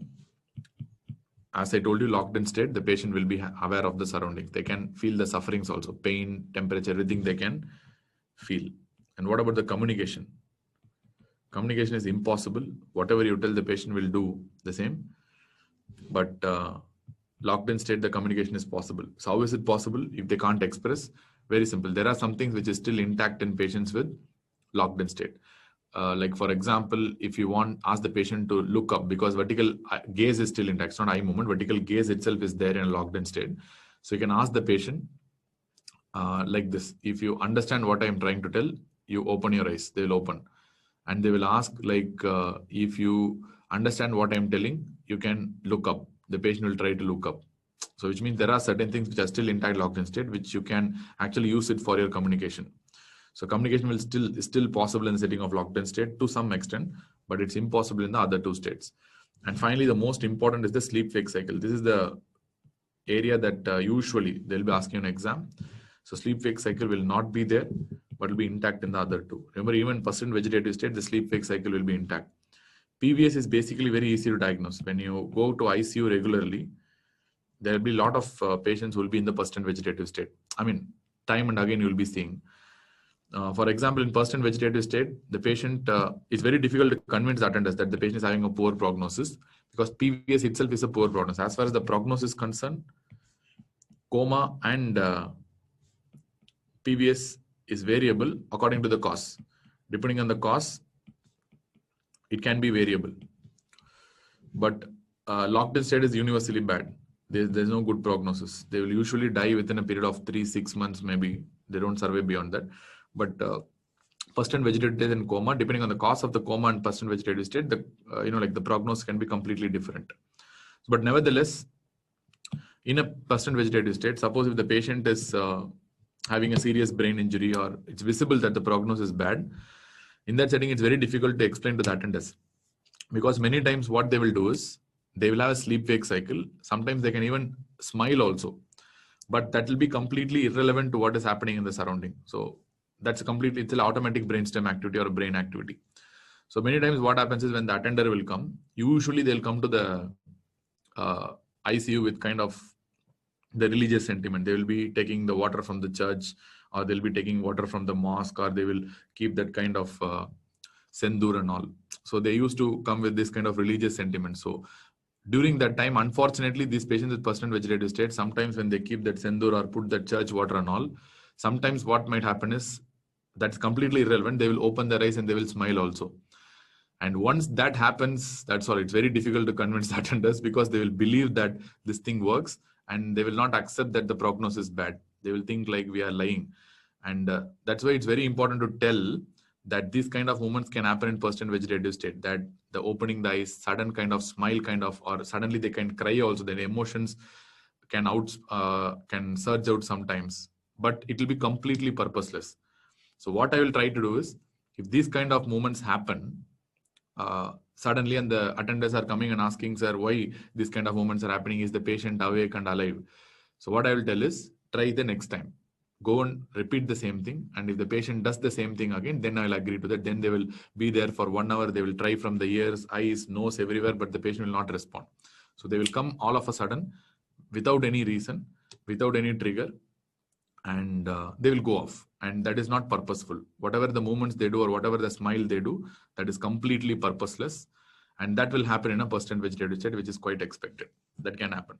But all these things will never happen in a coma. That's why usually in exam, the most important differentiating point is the fact that the sleep wake cycle. That's the thing that they will be asking most of the times in exam. So if you see the intact sleep wake cycle, usually in exam that goes towards a percent vegetative state. If you believe the patient is like a coma, but if they are given in the question that the sleep-wake cycle is intact, that goes towards a percent vegetative state only. Prognosis we cannot comment on right now. So that's a very important table as well. So many differences are there, but this is really important. And finally, we have something called a Parinaud syndrome. This is the final syndrome that we need to know. Some questions are there in Parinaud syndrome. This is also referred to as something called a dorsal midbrain syndrome.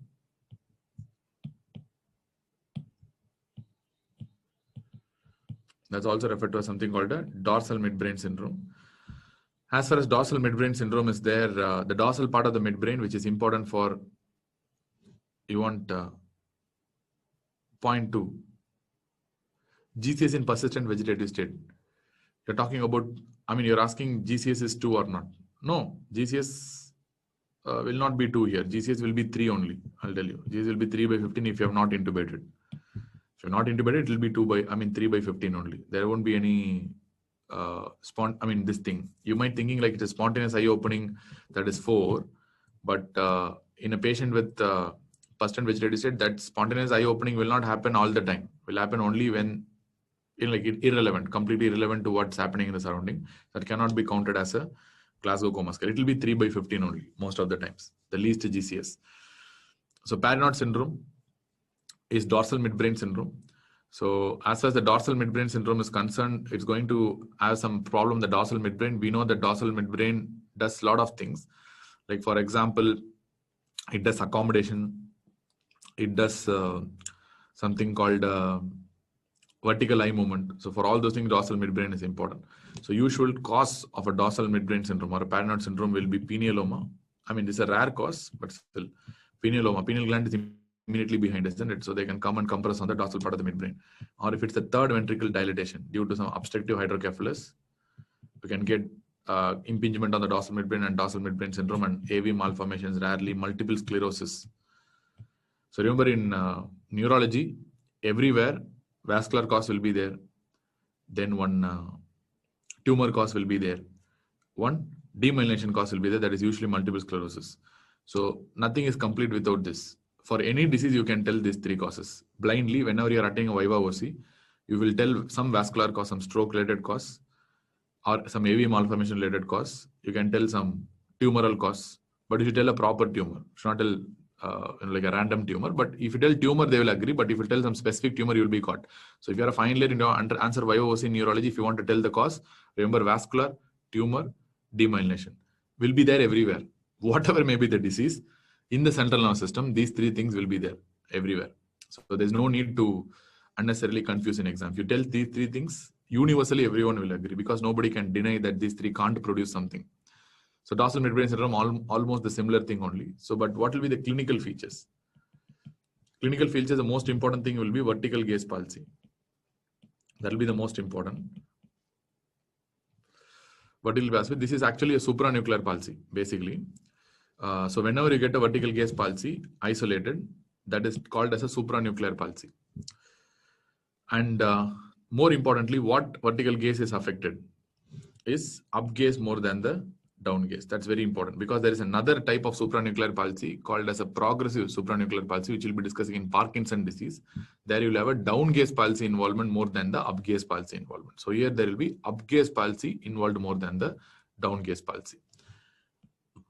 Then, because the up gaze is involved more than the down gaze, the down pulling will be more compared to the upward pulling. So the eyes will be down always in them like that. That's called a sunset sign. That's called a sunset sign. This can happen in hydrocephalus itself. You would have studied in pediatrics, but that is due to the Parinaud syndrome, dorsal midbrain compression. That is what we refer to as something called a sunset sign. And we have something called a Collier's sign, C-O-L-L-I-E-R, Collier's sign.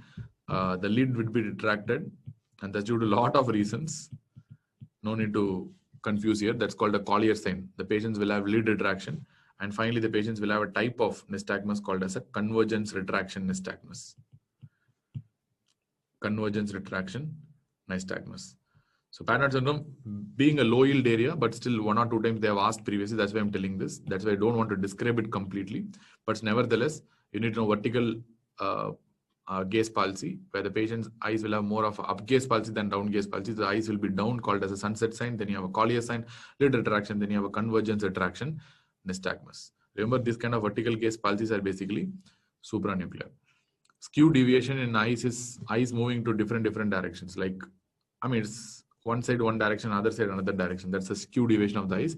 It can also be seen in multiple brain stimulations, but that's very rare again.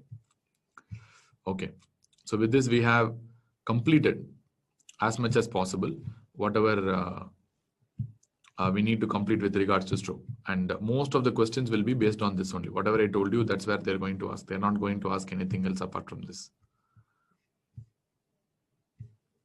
Clear? I think this must be it. Okay. I think now you know a lot of syndromes, isn't it? So don't get confused in exam. So many syndromes I have told. So we have started from lateral medullary syndrome, then Digerin-Rossi syndrome, then P1 syndrome, P2 syndrome. Then we discuss lateral pontine syndrome, medial medullary syndrome. Then we have Millard-Gubler syndrome, Foville syndrome. Then we have Raymond-Sestan syndrome, Weber syndrome, Claude syndrome, Northern-Agile syndrome, pontine hemorrhage. We have Parinot syndrome, locked-in syndrome, coma, persistent vegetative state, brainstem death. So all these things, how to differentiate, and all the pathways, whatever I've integrated here is going to be very important for exams. Hopefully you can answer these questions much better when you get the questions in the exam next time. So now finally we are moving on to the stroke treatment. Bulbar versus pseudobulbar. Okay. I mean, I didn't tell you basically. It's my fault only. I should have told bulbar palsy or pseudobulbar palsy that time itself. So what do you mean by bulbar palsy and what do you mean by pseudobulbar palsy? Remember, bulbar palsy, anything that produces LMN, lower cranial nerve paralysis, that is the bulbar palsy. Anything that produces LMN palsy of the lower cranial nerves. That's all. It can be unilateral or bilateral. Doesn't matter.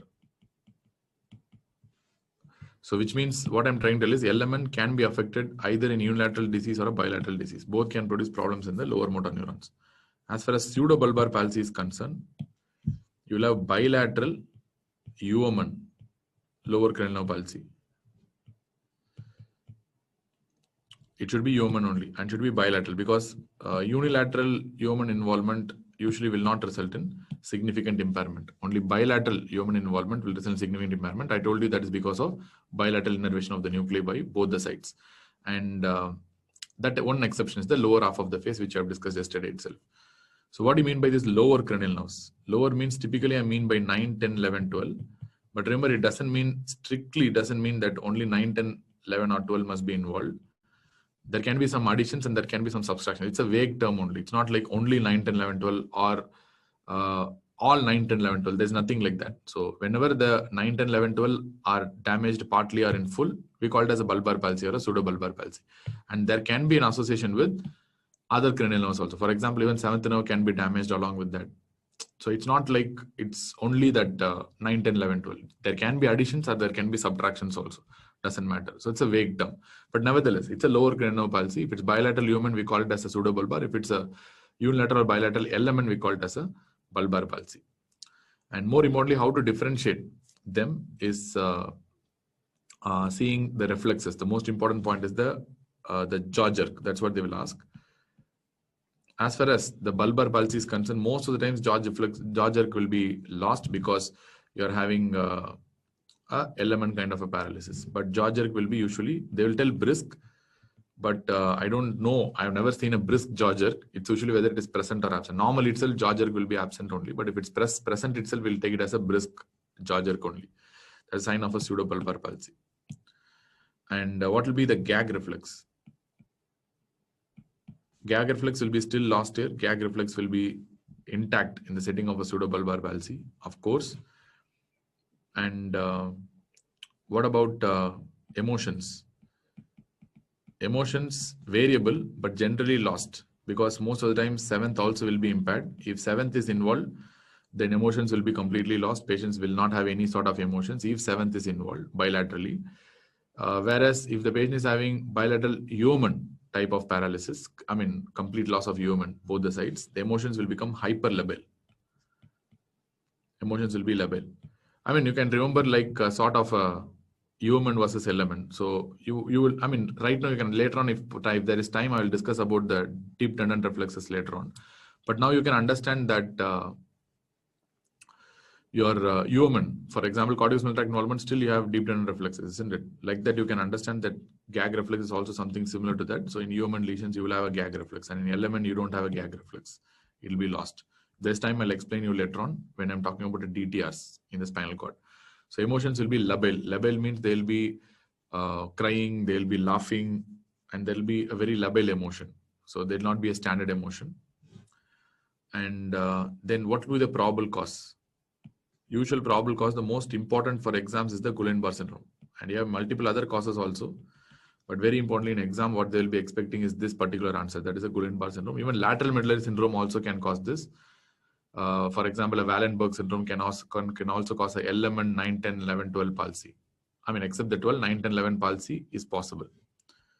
But whereas the pseudobulbar palsy is concerned, the most important cause is multiple sclerosis. If you're having a bilateral UMN, both the sides, there should be some diffuse disease in the brainstem. So usually it's a demyelinating disease, that's a multiple sclerosis. Apart from that, you can tell locked in state also. But locked in state is a generalized diagnosis. You cannot tell locked in state as a specific diagnosis because locked in state itself has multiple causes. Like I told you, osmotic demyelination syndrome due to faster correction of sodium. Multiple sclerosis itself can cause a locked in state. So locked in, you can tell, but that's not a specific cause. That's a diagnosis only. That's not a cause of the diagnosis. So these are two causes that you have to answer. And what about other features? The pseudobulbar patients will strongly exhibit something called a spastic dysarthria. Spastic type of dysarthria. And you would have seen this in many mentally retarded children. When you go to MR homes and all, these children will be speaking like this. They will be looking like as if they are speaking with a lot of effort. They can still be able to speak, but they look like as if they are speaking with a lot of effort. Like they'll be speaking this is what we call. Like they will speak like this. That is because of the severe weakness of the muscles and their spastic muscles. So it look as if they are putting a lot of effort to speak, but that's how they speak. So that is what we typically call it as something called a spastic type of dysarthria. And it cannot be a aphasia, of course, because it's a subcortical lesion and it's not affecting the language centers. So it's not a aphasia. It's going to be a dysarthria only, spastic type of dysarthria. And what about the tongue involvement? So remember, as far as the tongue is concerned, it's a very common question in bulbar versus pseudobulbar. And because it's element, the tongue will be wasted and they will show fasciculations. Tongue will be wasted, very small tongue with a lot of fasciculations. Fasciculation is a sign of element. Of course, it's a sign of element. And you have then pseudobulbar palsy, it's a UMN, so tongue will be more spastic. They won't be wasted. And there won't be any fasciculations. Absent fasciculations, no fasciculations in the tongue. And it will be a spastic, it will be a small tongue, but still it will be very spastic. It will not be wasted or atrophied. Small spastic tongue, a completely atrophied and wasted tongue in bulbar palsy. So this is the difference between a pseudobulbar and a bulbar palsy basically. And these are old questions. I don't think bulbar or pseudobulbar difference they have asked that much in competitive exams in the recent times, in the last 3-4 years. Okay. Now with your consent, I can move to the stroke treatment. So what are the treatment of stroke? So how we are going to treat a stroke? So remember, first of all, whenever you suspect a stroke, this is a very simplified treatment. Suspect a stroke. So when you are going to suspect a stroke, whenever the patient is coming with an acute focal neurological deficit, that is always taken as a stroke unless proved otherwise. So now the next step is to see whether the symptoms of rapidly resolving or symptoms are not rapidly resolving. So symptoms not rapidly resolving or the signs not rapidly resolving. Let me write. The focal neurological deficit is not resolving, which means it's static or it is unresolved or it's worsening.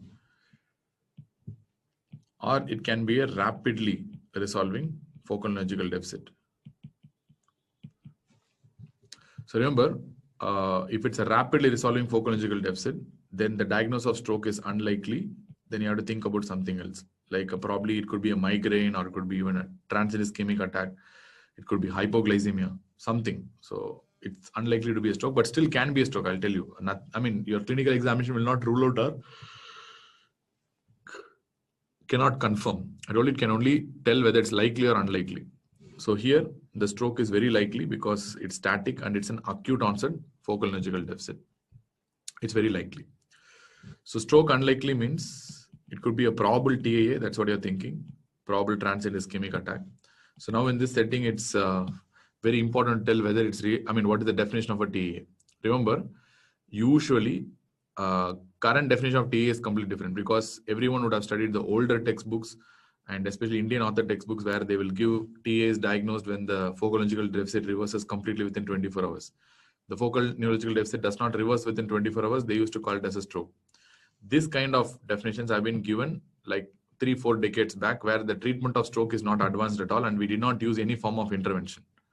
So there, either whether it could be a TAA or whether it could be a stroke, the only treatment possible during those days is observation and conservative management. So that time, these kind of things are possible. Currently, waiting for 24 hours to confirm a TAA or a stroke is absolutely ridiculous. So any patient who's having a unresolved focal neurological deficit at the time of examination in the emergency is taken as a stroke unless proved otherwise. Any patient who has a completely resolved focal neurological deficit at the time of examination in the emergency is considered to be a TAA unless proved otherwise. So this is how currently we take. In the modern terminology, TAA should basically resolve within 10 minutes to 1 hour. Maximum usually takes. This is not a definition, but still it should resolve within a period of 10 minutes to 1 hour usually.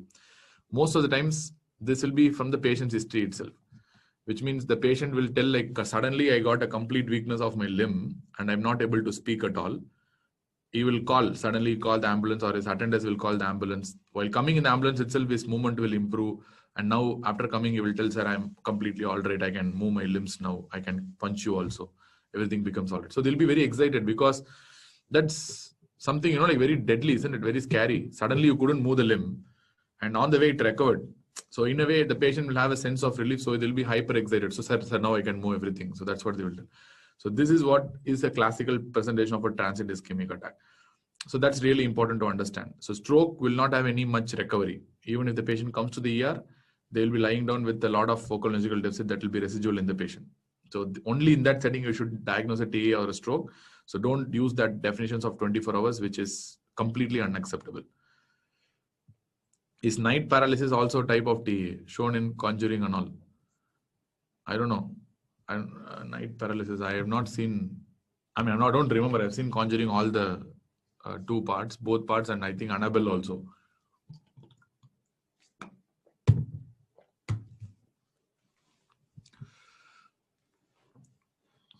Okay, Abhiram is telling happened to my grandma, and we are like, what's happening, sir?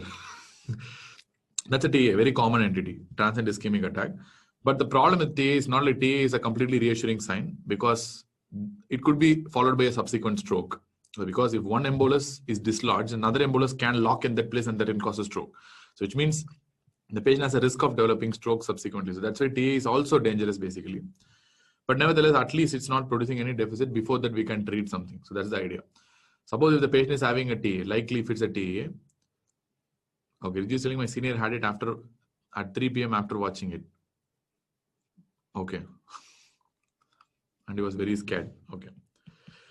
So TAA. So now you know it's probable TAA. Now next step is to see the score called ABCD2 score. This is a score that we use basically for a TAA. So where A stands for age more than 60. Age more than 60, which carries 1 point. It's a very important score. Many times they have been asking this. BP more than or equal to 140/90. That is hypertension, which carries another 1 point. And you have C. C stands for clinical features. In the clinical features, if the patient is having only speech deficit, it carries 1 point. If the patient is having limb weakness or actual deviation of angle of mouth, in that setting, it carries 2 points basically in the clinical features. And D for the duration. Duration, if it is only for less than 10 minutes, it carries no points.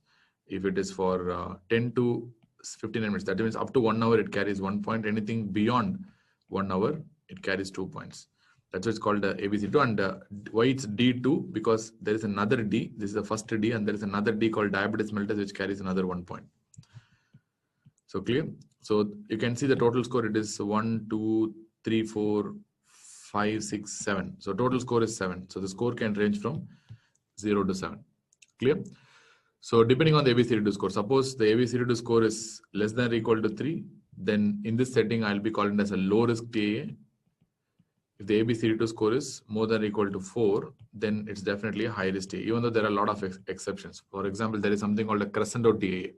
For example, patient is getting a TAA attack once completely resolved, and before coming to the hospital, or he didn't come to the hospital, within some 3-4 hours, he got another TAA, which produced even more severe FND. So this is called a crescendo type of TAA. Irrespective of the ABCD2 score, crescendo TAA always has a high risk only.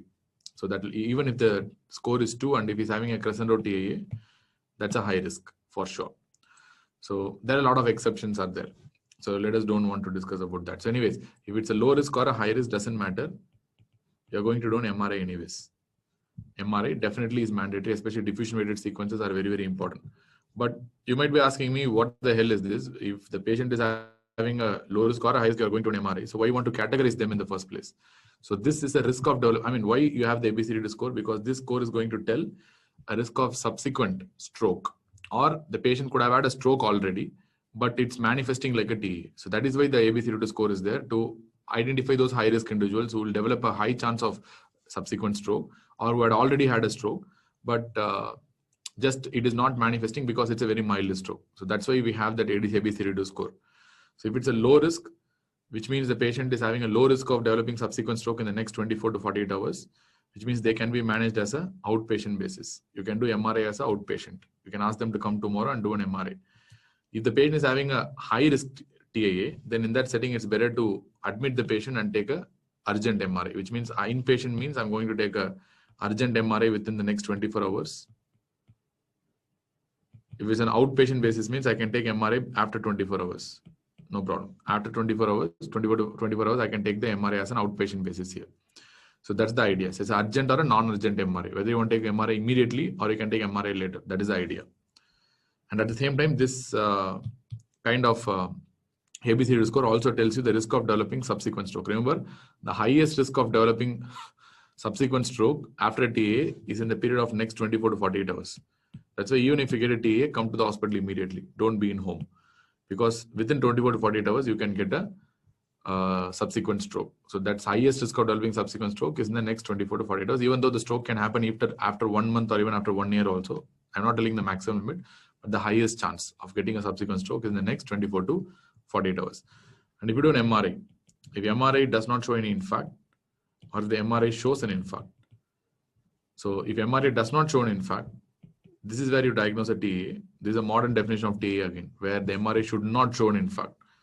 Then only you can diagnose a TAA. If MRI shows an infarct, it's not a TAA. First of all, understand it's definitely not a TAA. Even though if it's a completely reversed neurological deficit, it's not a TAA if MRI shows an infarct. So in that setting, you'll be diagnosing something like CITS, that is called a cerebral infarction with transient signs. That's what we call CITS, cerebral infarction with transient signs, or you can even call it as a non-disabling stroke. So, but it's a stroke, it's not a TAA if the MRI shows an infarct. But nevertheless, both will be managed in a similar way only. I'll tell you why. You might ask me why we are not doing thrombolysis. Because it's a non-disabling stroke, thrombolysis will not have any benefit. So I'll come back to that in some time. So this is what we refer to as a non-disabling stroke. So both will be managed in a similar way. Now, what I'm going to do is now I'm going to take both these patients and I'm going to take these patients to something called carotid Doppler or an MR angiogram of the neck or a CT angiogram of the neck, because I need to find out what is the luminal occlusion of the carotid vessels. So first thing I need to do is I have to rule out an atrial fibrillation and a LA clot. I mean, that could be the reason for the TAA. So AF and LA clot has to be ruled out. Ideally, I should do a transesophageal echo only. I mean, in a resource-rich setting, but in a resource-poor setting, at least minimum of a ECG and a transthoracic echo is mandatory in all these patients. That's the least minimum, ECG and a transthoracic echo. But in a resource-rich setting, you can go ahead with the transesophageal echo also, not a problem. Second, most important thing is like I need to do a carotid Doppler. Carotid Doppler. I'll see the intimal thickening and the stenos of the carotid vessel. That could be the reason for the transient ischemic attack. And at the same time, alternatively, I can do something called the MR angiography of the neck. It is better compared to CT angiography of the neck because anyway, I'm going to do an MRI. At the same sitting, I can do the MR angiography of the neck also. So that is why MRI has a little bit of advantage. But the problem is MRI is going to take more time. At the same time, it's going to be more costly as well, MR angiography, compared to carotid artery Doppler. So nevertheless, why I'm doing carotid Doppler is to see the stenosis. See how much is the stenosis in the patient.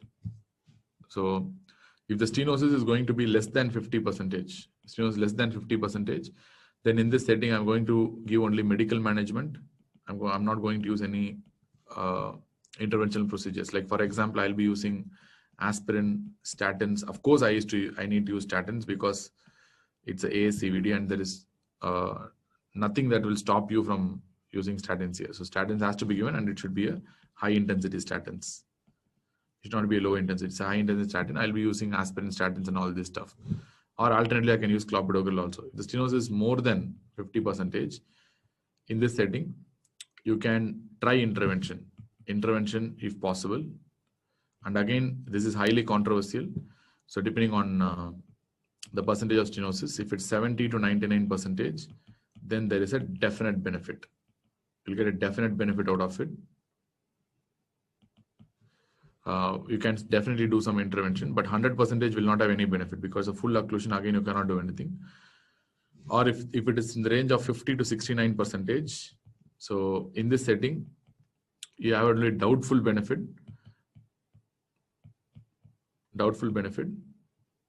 and especially very elderly patients, very elderly with recurrent attacks of TIA, those are highly symptomatic during the attacks.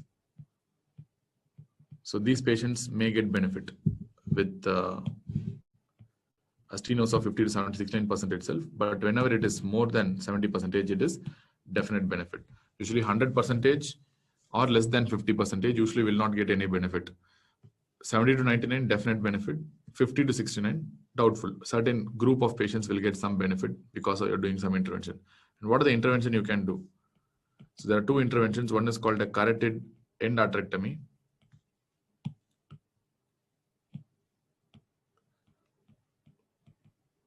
And second one, we have something called a carotid artery stenting of the carotid artery. Out of these two, what we generally prefer is the carotid endarterectomy only. That is the most commonly performed procedure and it's one of the preferred procedure also, because stenting has increased risk of stroke comparatively. The new stroke incidence is higher with stenting compared to that of carotid endarterectomy. So that is why the procedure that is followed in many areas basically. So fine. So this is how you are going to manage a transient ischemic attack or a non-disabling stroke. Now, if the FND is not resolving, come to the other side. The FND is not resolving, then it's likely to be a stroke only. So in this setting, the next step is going to be an urgent non-contrast CT. If you think it's a stroke, immediately you do an NCCT, non-contrast CT. When you do an urgent non-contrast CT, then endarterectomy is, you're going to trim off the stenosed area and they're going to rejoin. So that is endarterectomy. I mean, it's not basically a end-to-end anastomosis also. It's a different process where you trim the stenosed area. That is endarterectomy. So, okay, anyways, next is we are going to do a urgent NCCT, that is a non-contrast CT. In the non-contrast CT, the idea is to see whether the patient is having any focus of hemorrhage or not.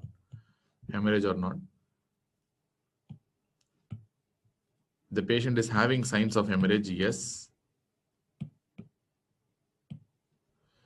The patient is having hemorrhage, then in this particular setting, you treat it like a hemorrhagic stroke. Which could be an ICH, ECH, or some form of stroke like SDH or EDH or subarachnoid hemorrhage. So something will be there. Versus a small possibility of venous stroke is also there. So keep that in mind. This is very rare, but a small possibility of venous stroke, especially as I told you, a beginner can confuse this small focus of hemorrhage as a hemorrhagic stroke. But easily it is, differentiatable, so it's not a big deal. So usually in this case, you are thinking about hemorrhagic stroke. So manage accordingly. Management accordingly to that of the hemorrhagic stroke, which you have discussed already. The patient is not having an hemorrhagic stroke. Now ask one question where the patient is having any evidence of acute severe headache, which is often forgotten. If the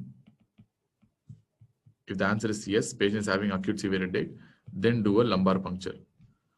Because in this setting, whenever the patient is having acute severe headache, it's mandated to rule out a subarachnoid hemorrhage, aneurysmal rupture. So you should not forget that. So that's why if it is there, then go ahead with the lumbar puncture before going for the next step. So if the acute severe headache is not there, then probably in this setting, we can think about doing a thrombolysis. So if you want to do a thrombolysis, then you have to look at something called a LSW. That's called the last seen well time. So what do you mean by this last seen well time?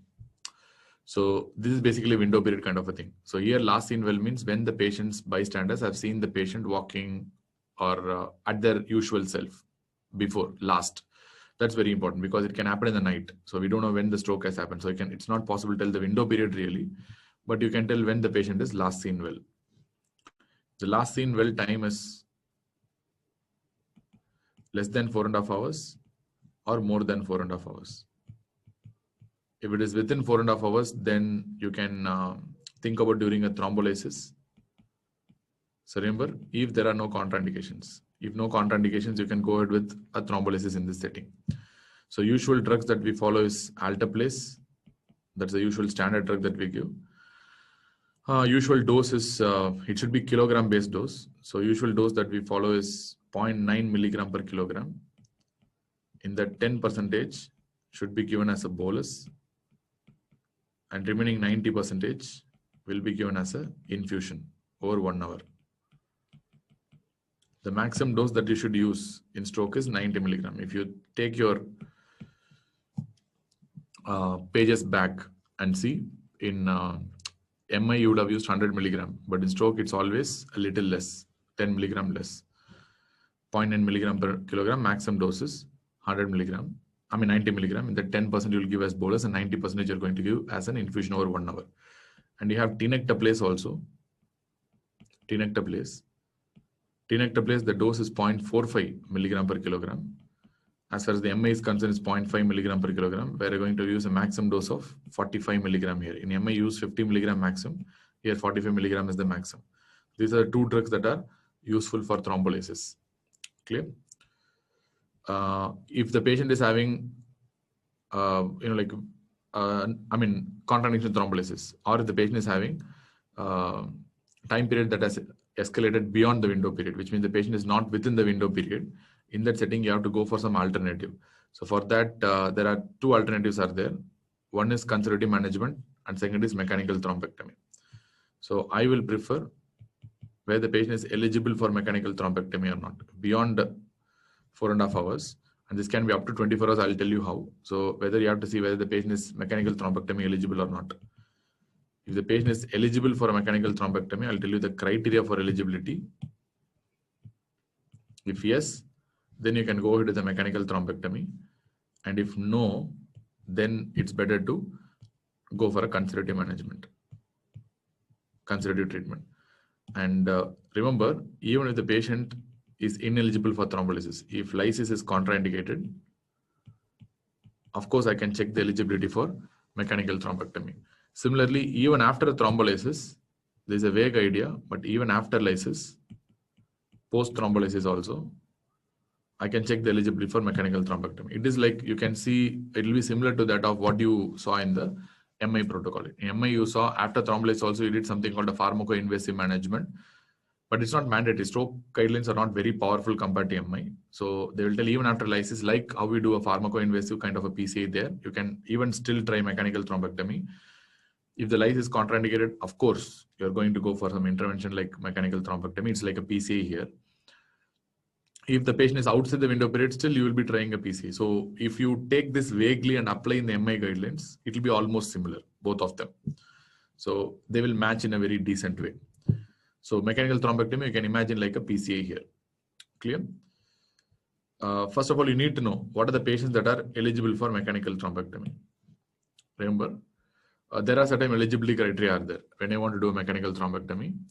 That's what we're going to see. Remember, mechanical thrombectomy can be done currently up to 24 hours. Remember, it is best if done within 6 hours. That is the best time. But it can be done up to 24 hours. According to the current guideline, if there are some eligibility factors, it can be done up to 24 hours. Up to 1 day also you can do mechanical thrombectomy. Once again, if you see this 24-hour period cutoff, it will be similar to that of what you studied in MI. In MI also, I would have told like up to 24 hours you can do PCA. After 24 hours, the benefit is going to be extremely limited. You're not going to get that much of benefit, isn't it? Selected patients. So that's all. So to do a mechanical thrombectomy up to 24 hours. Remember, if it's done within 6 hours, then fine. You can take any patient for mechanical thrombectomy as far as the eligibility is okay. But when you can do up to 24 hours, is there any separate criteria or group of people where you can take up to 24 hours also? Yes, there is something called a Dawn eligibility criteria in mechanical thrombectomy. That's what I'm going to look for. So what do you mean by Dawn eligibility criteria is you're going to look for something called a infarct perfusion mismatch. So, or a clinical core mismatch. That's what we call an infarct perfusion mismatch. So for example, when you take a stroke, so let us take a normal stroke, and if you see the central area will be dead, completely dead. So this is what we call as an infarct. And if you take a vessel that is occluded, and the vessel would have had so many branches like this, and they'll have so many collateral circulation with other areas also.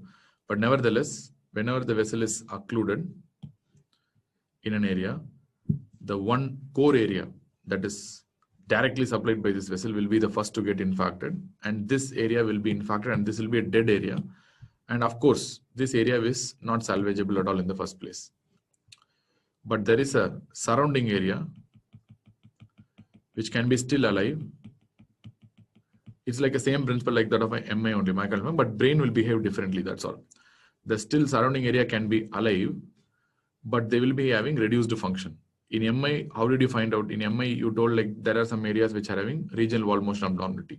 Like that in brain, there will be no regional wall motion abnormality because brain is not like a moving structure. So they will have reduced function. This reduced function can be assessed clinically.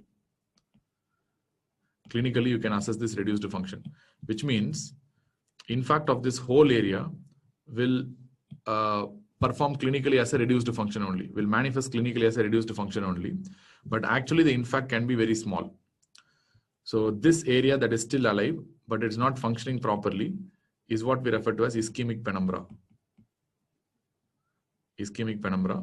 But clinically, it's very difficult to find out the ischemic penumbra because, infarct or the ischemic penumbra, both are going to manifest clinically as similar entity only. That is the focal neurological deficit. So it's very difficult to predict clinically what is the infarct and what is the ischemic penumbra. So that's why we need investigations for this. So we need two things now. We need an investigation that can pick out the infarct and that can pick out the perfusion, and we need a clinical examination. I need a clinical scoring system that can tell you the exact focal neurological deficit, so that we know all this data, so that we can exactly separate the infarct, ischemic penumbra, and the perfusion as well as the clinical disability, focal neurological deficit. Because if you all know all these things, we can tell how much is the size of the infarct, what is the perfusion to that area, whether it will be salvageable or not, what is the size of the ischemic penumbra, and at the same time, what is the total focal neurological deficit. So we need to know all these things. So to tell the infarct, so where is the infarct and where is the ischemic penumbra totally? So we have one important investigation called a diffusion weighted MRI, or we can do any sort of MRI. So we can do that. So to tell the perfusion to that particular area, we have something called a CT perfusion imaging. That's called a CTP. That's called a CT perfusion imaging can be done, so that we can tell. So based on these investigations, I can tell what is the size of the infarct basically, and the surrounding area is well perfused or less perfused. So based on that, I can clearly tell whether that area is salvageable or not. But still, I need to know the ischemic penumbra. To know the ischemic penumbra completely, my clinical examination is also important. I need to tell exactly what is the phocologically deficit, so that more the phocologically deficit and smaller the infarct means ischemic penumbra is huge. So more the phocologically deficit and more the bigger the infarct means ischemic penumbra is less. So that's how we call it as a clinical core mismatch. So what I need to find out is clinically, I'm having a large area of phocologically deficit, which means so much of phocologically deficit is there. But if I check for the infarct, it's very small sized infarct. And at the same time, perfusion is okay in that area. Only limited area is having loss of perfusion, but still that area, what I'm seeing, perfusion is okay. Then this is what we refer to as a clinical core mismatch. So whenever I prove that the patient is having a clinical core mismatch, I'm very sure that my ischemic penumbra is very big, has a huge ischemic penumbra which is still salvageable. If this clinical core mismatch is not there, then I can assume that particular area is not salvageable. So that's why all these investigations are important. And that's the name came DAWN. DAWN means diffusion weighted imaging and CT perfusion imaging associated with clinical core mismatch in patients undergoing neurological intervention. So this is what we actually define as DAWN. That's the name that DAWN came. That's the DAWN eligibility criteria. So everything we know, now we know the CT perfusion, now we know the diffusion weighted MRI is going to tell you the size of the infarct and the perfusion status, but I still need to know what is the clinical FND. That will tell you a good idea about is there any clinical core mismatch.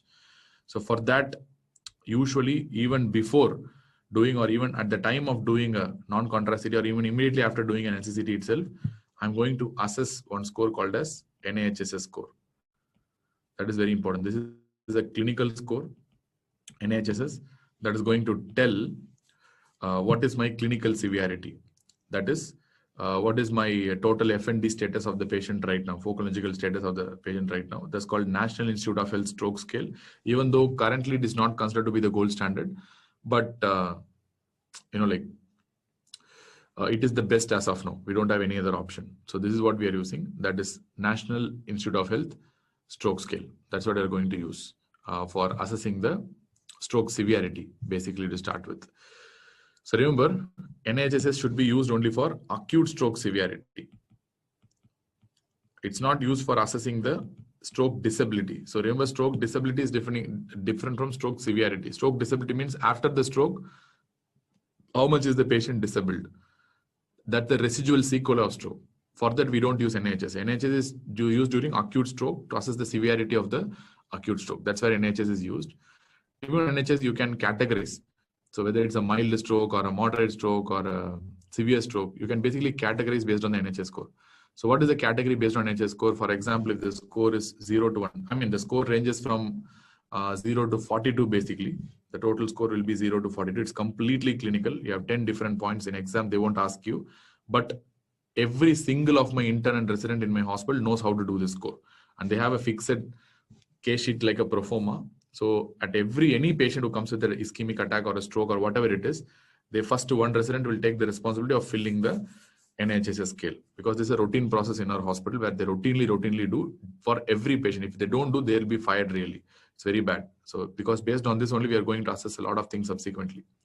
So 0 to 4 means we can call it as a minor stroke. Usually this is the place where your non-disabling strokes also will come, which means rapidly reversible symptoms, very less disability where it is not really appreciable by the patient. So this will be usually sometimes can manifest like a transient ischemic attack also, but you have to be careful. That's a stroke again. 0 to 4 is a minor stroke. 5 to 15 we call it as a mild stroke. Anything in the range of 15 to 20 we call it as a moderate stroke, and anything more than 21, that is 21 to 42, we can call it as a severe stroke. This is the classification according to NIHSS grading. Clear? 21 to 42. If the patient is having score of more than or equal to 25, there is a separate sub-entity is there that's called a very severe stroke.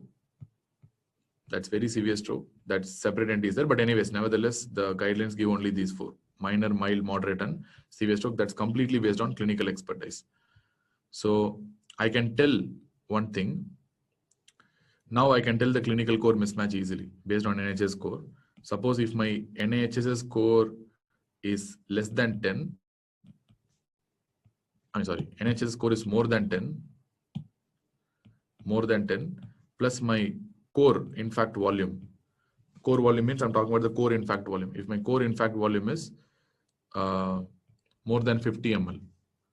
So in that setting, I can tell. So my idea is very simple. I should have a low NHS score.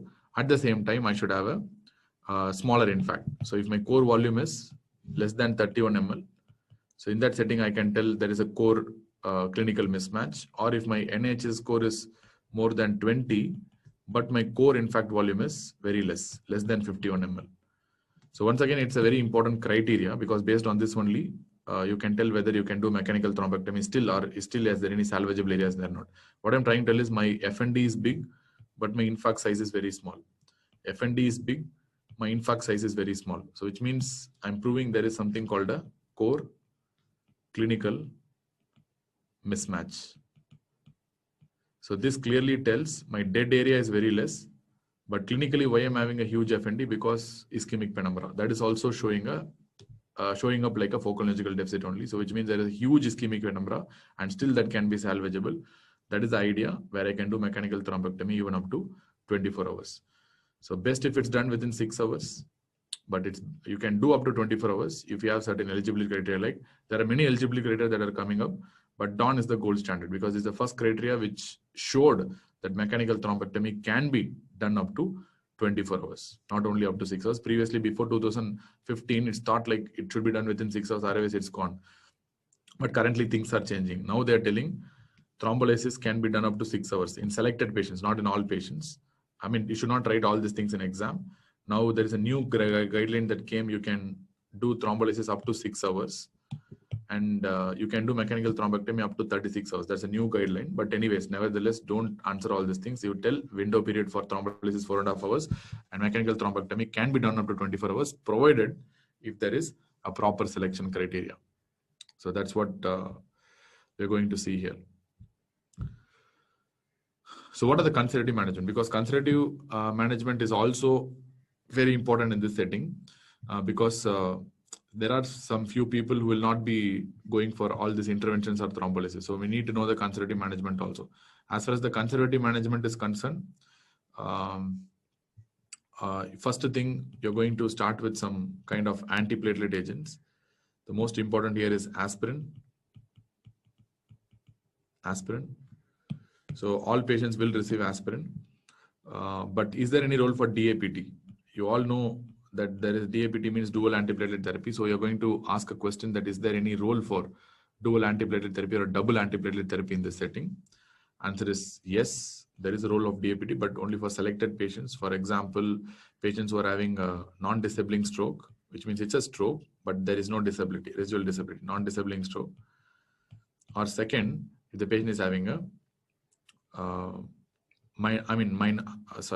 high risk TAA.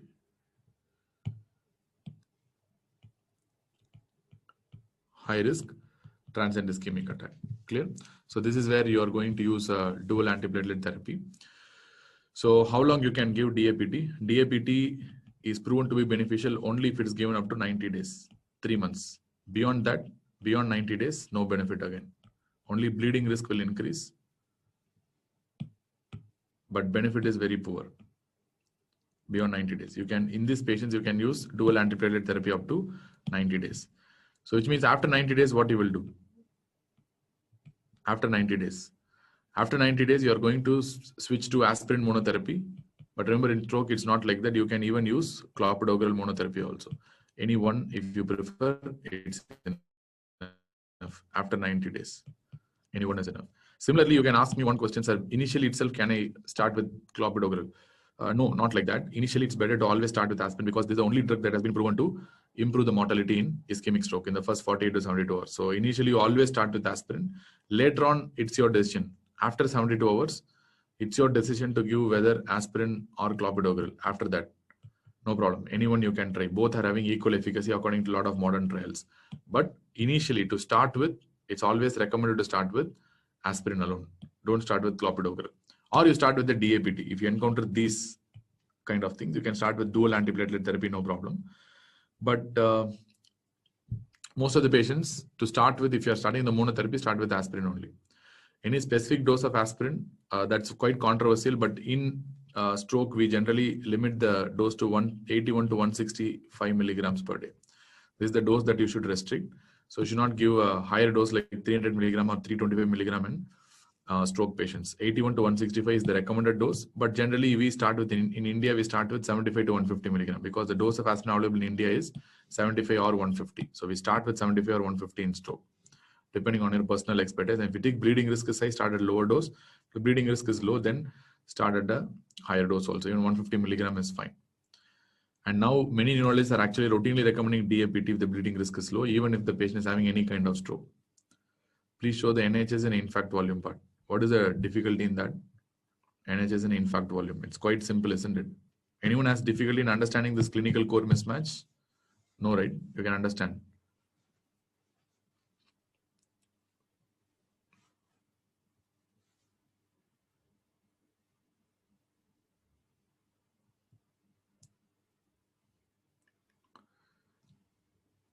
You can understand, right? This clinical core mismatch, Dawn criteria, Dawn eligibility criteria. Yes, no problem. Okay. So, okay, aspirin. Yes, you start with aspirin. If you want to use a DAPT also, it's fine, but don't start with clopidogrel alone. That's the current idea. Clinical core mismatch is for doing up to 24 hours. Yes, this entire thing what we have discussed is to decide on why we are doing the mechanical thrombectomy up to 24 hours. But to do within 6 hours, it's not a problem at all. You have the routine eligibility criteria, that is different. So that need not be known. That's routine within 6 hours. Up to 24 hours, why you are doing? Because of that. Dawn eligibility criteria. And if you take one thing and look at it, it will be very confusing for you. The books will clearly tell that aspirin is the only drug that improves survival in the first 48 to 72 hours, which means in the first 2-3 days, the only drug that has been shown to be giving some sort of mortality benefit is aspirin only, which means in the first 48 to 72 hours, your thrombolysis is not giving any mortality benefit. Your mechanical thrombectomy is also giving any mortality benefit. That's, I mean, not much in the sense like very marginal mortality benefit is there, but that's not important. Only drug that provides a substantial mortality benefit and survival benefit in the first 48 to 72 hours is aspirin alone. Then there is a whole different question that comes into you, that pops up into your mind. Why should we do thrombolysis or mechanical thrombectomy? What is the need here? You can just leave it off, right? So you not do thrombolysis, you not do mechanical thrombectomy. What you want to do in the first place? The reason is because they provide a substantial disability benefit. Aspirin will not provide any disability benefit. It will provide only mortality benefit. But thrombolysis and mechanical thrombectomy can provide a substantial disability benefit. For example, the patient is having moderate disability after thrombolysis or mechanical thrombectomy. They can have mild disability or no disability. If the patient is having severe disability, I mean, the patient is going to end up with a severe disability. Patient may, after doing a thrombolysis or mechanical thrombectomy, patient may end up with a mild or moderate deficit, which means some disability improvement is still there. That's called a that's the advantage of doing a thrombolysis or mechanical thrombectomy. As far as mortality is concerned, lysis and mechanical thrombectomy are very, very poor in providing mortality benefit, but they give a good disability benefit, which means it makes the patient walk back again. Dawn criteria used for post-lysis MT also. No, for post-thrombolysis mechanical thrombectomy, we don't really use Dawn criteria. It's a routine thing. Immediately after thrombolysis, you are going to take for mechanical thrombectomy. After some 2 to 24 hours, you can take for mechanical thrombectomy. I don't think the Dawn criteria will be applicable there. So it's only for a primary mechanical thrombectomy, Dawn criteria will be applicable. So for patients, this Dawn criteria is particularly designed for patients who have missed the bus, which means patients who are presenting late. That is, the window period is more than 4.5 hours, but they have crossed that 6-hour mark also, which means beyond 6 hours, I told you the role of mechanical thrombectomy is highly questionable. So in those patients who have missed the bus initially and coming late, and at the same time, you want to do some intervention because the disability is a little severe. So in that setting, you can think about a Dawn eligibility criteria. So for primary MT, it's most useful. For post-lysis MT, it's not that useful. So for post-lysis MT, it's like a routine thing. Within 24 hours, you can take. Atorvastatin should be instituted to all patients. Again, that's what I'm trying to tell next. Statins, as far as statins are concerned, statins are going to be definitely beneficial, no doubt about that, but need not start immediately. You have to start immediately. To all patients need statins. There's no doubt about that. Any patient with a ischemic stroke or a what is that? TAA should be given high intensity statins. All patients. But when to institute is a question. Guidelines tell you can institute anytime within 24 hours.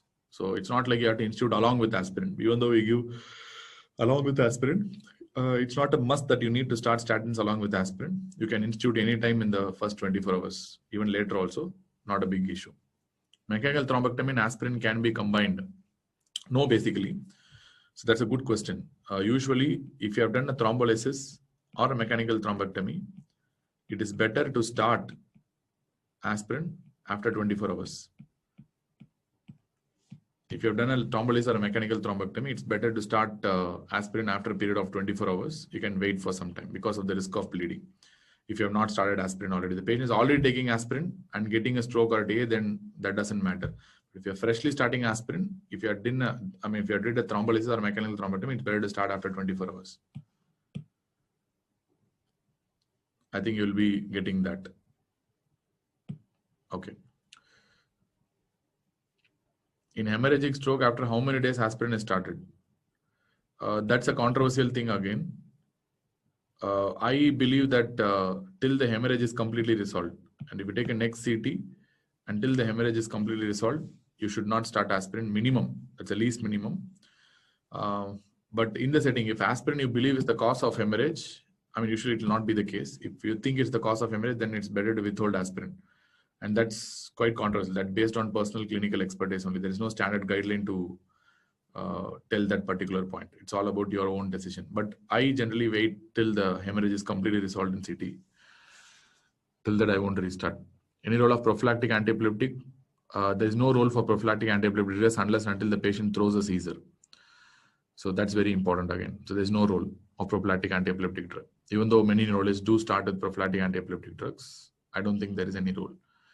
Maybe if the patient is going for a neurosurgery, I mean, the sense like because of severe edema, you want to take for neurosurgery, or if the patient is having significant cerebral edema, like we call it as a malignant cerebral edema, I'll tell you in some time. So in that setting, antiepileptic probably has a role. That too with a very poor evidence, but routinely it's not indicated. What topics after? What do you want? Because neurology is big. What topics you want after stroke? We can take whatever we want, not an issue.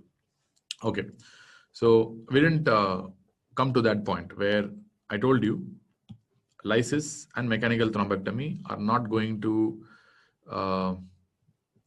be that, that beneficial when it comes to the mortality and survival.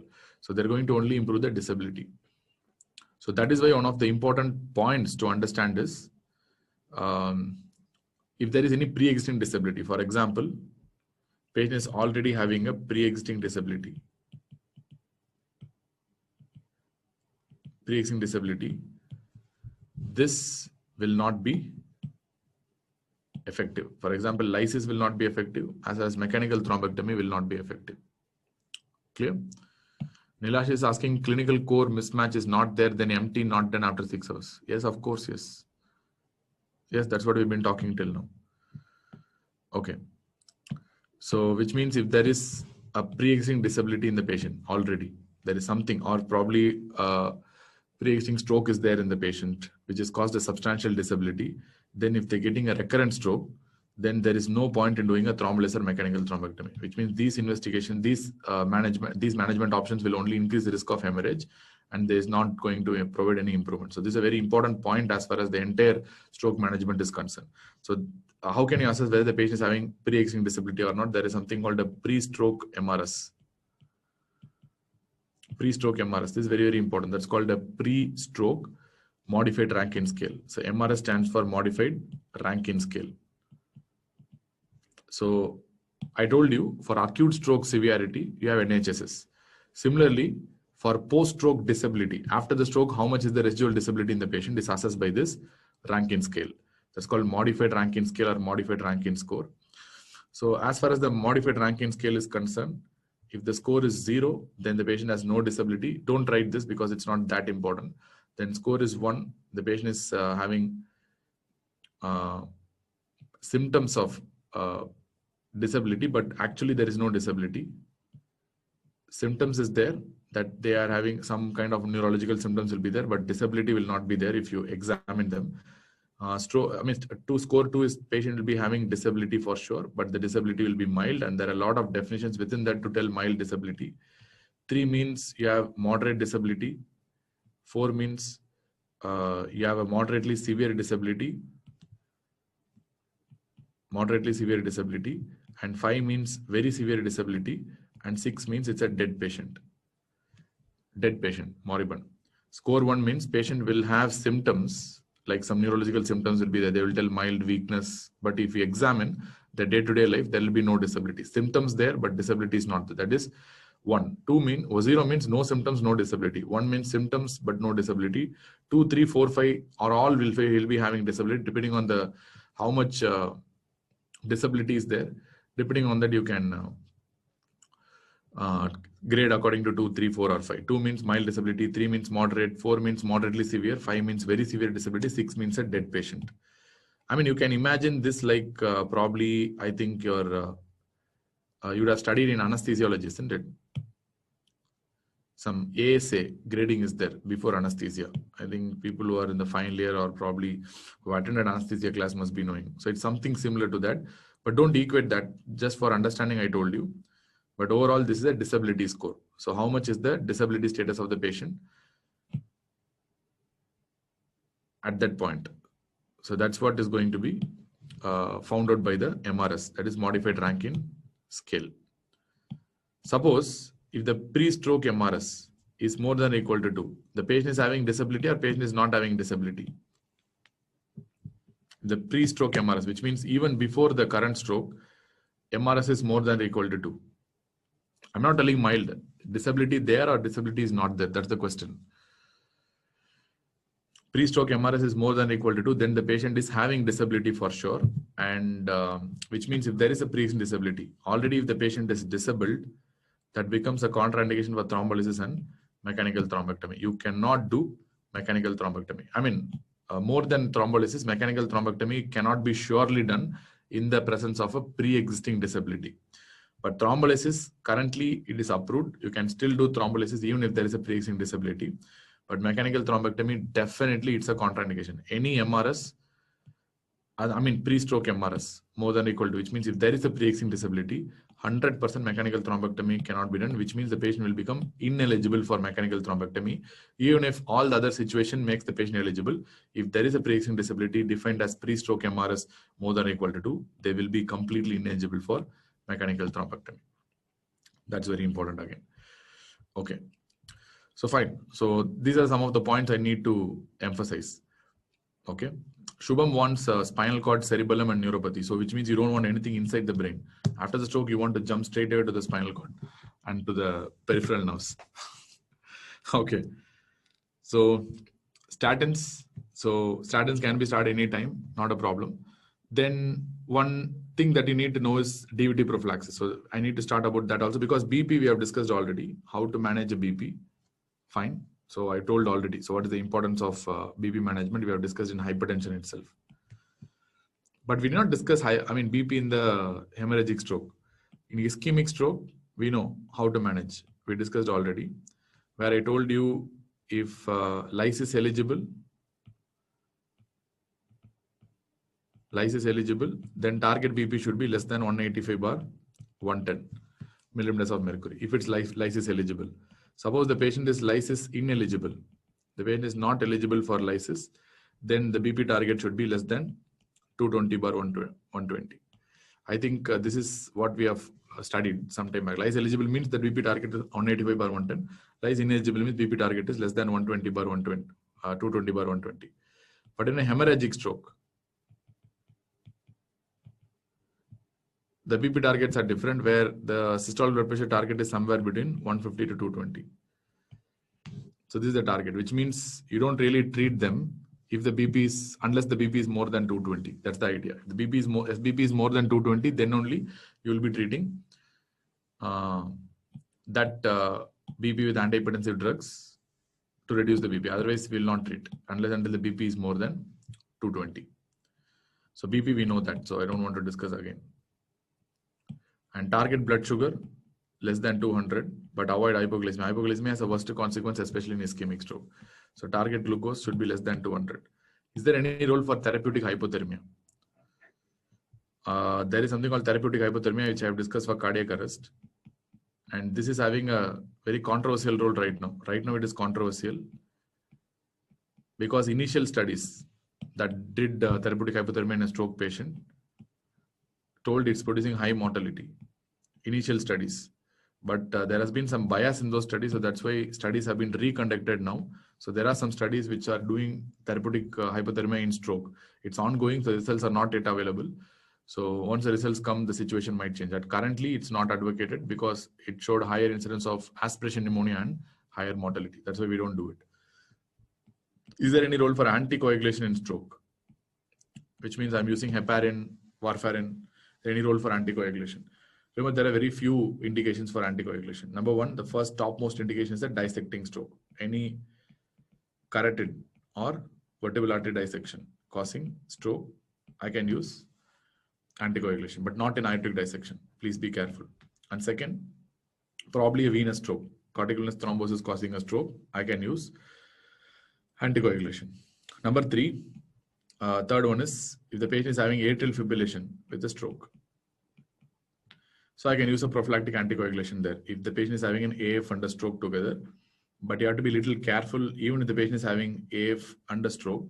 In this condition, if the stroke is massive, and there is no objective definition of a massive stroke, the stroke is too big and massive, and if the patient is having increased risk of bleeding, you can use the Hasbled score also for that. If the patient is having increased bleeding risk, avoid anticoagulation.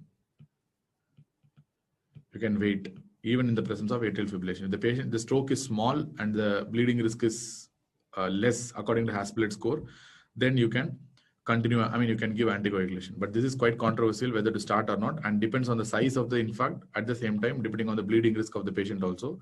So if you have a very big infarct, high bleeding risk, that better to avoid the anticoagulation for a few days.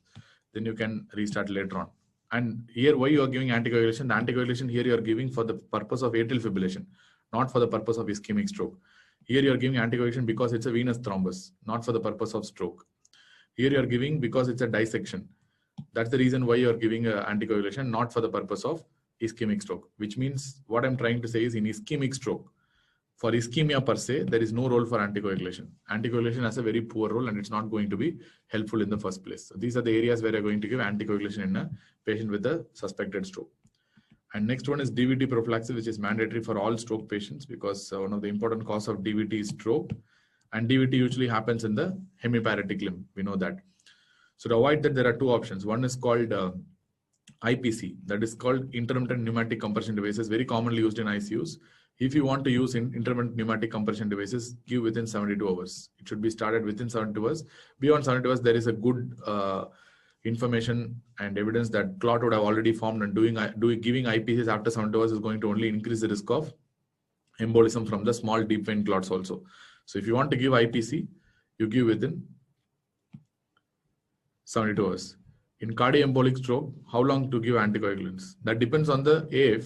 If the AF is stopped, then you stop the anticoagulation after that 3 weeks of cardioversion. So that's why I told you, in a cardioembolic stroke, you give anticoagulants for the purpose of AF, not for the purpose of stroke. So which means the guideline on how long to give anticoagulation in a cardioembolic stroke is going to be the same as that of atrial fibrillation guideline only. So IPCs, intermittent pneumatic compression, these are considered to be the best. There are two trials that have been done. One is called a CLOTS 1 and a CLOTS 2 trial. Both these trials demonstrated the superior efficacy of intermittent pneumatic compression devices. Then we have low molecular heparin, that is low dose prophylactic low molecular heparin. Usually the prophylactic dose is 0.4 ml, that is 40 milligram once a day dose is the prophylactic dose. That also you can give, but this is having a little higher risk of bleeding. That's why this is not preferred that much in the setting of a stroke. So which means if you want to start within 48 hours. It's best given within 48 hours. Beyond 48 hours, this prophylactic heparin doesn't have any role. But remember, the heparin we are talking about here in anticoagulation is a full dose therapeutic dose heparin. We're not talking about a prophylactic dose. The DVT prophylaxis, we are talking about a prophylactic dose of heparin. There are two different heparins we are talking about. Don't talk about that.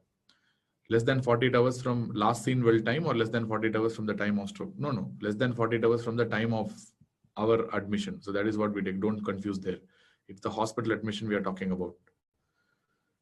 So once they come to hospital, this time on, everything is hospital admission only. Low mortality, even if hemorrhagic stroke. I clearly told you we are talking about an ischemic stroke. From here, I told you it's an ischemic stroke. From here onwards, we have completely removed the hemorrhagic stroke from our routine recommendation. And Vikram is asking now, you will give him low mortality even if it's a hemorrhagic stroke. First of all, is it logical? Are we going to give low mortality hemorrhagic stroke? Point number one. So absolutely no. That's the answer.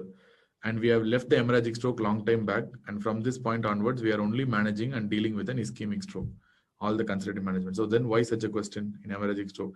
Here, why I told in BP guidelines about hemorrhagic stroke is because I have not discussed that there. That's why I told you there. Otherwise, I not have told. So maybe if that is the thing that is confusing you. So then is DVT prophylaxis. So next problem that you're going to encounter is cerebral edema. Cerebral edema is the next problem that you're going to encounter. It's extremely common in a ischemic stroke, basically. In ischemic stroke, why cerebral edema happens? Because you are going to probably get a cytotoxic cerebral edema. So you know what's going to happen in a stroke. So if you take a neuron,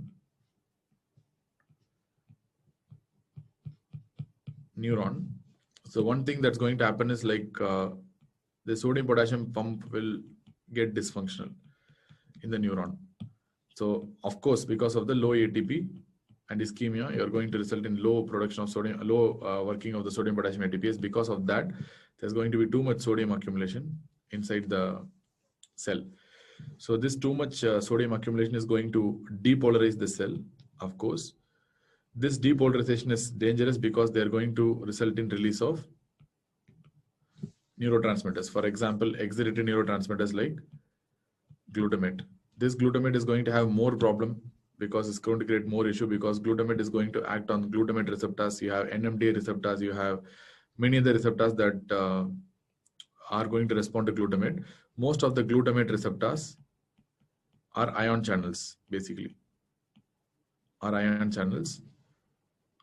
They are going to further result in more sodium influx inside because if you see NMDA, they're basically sodium channels only.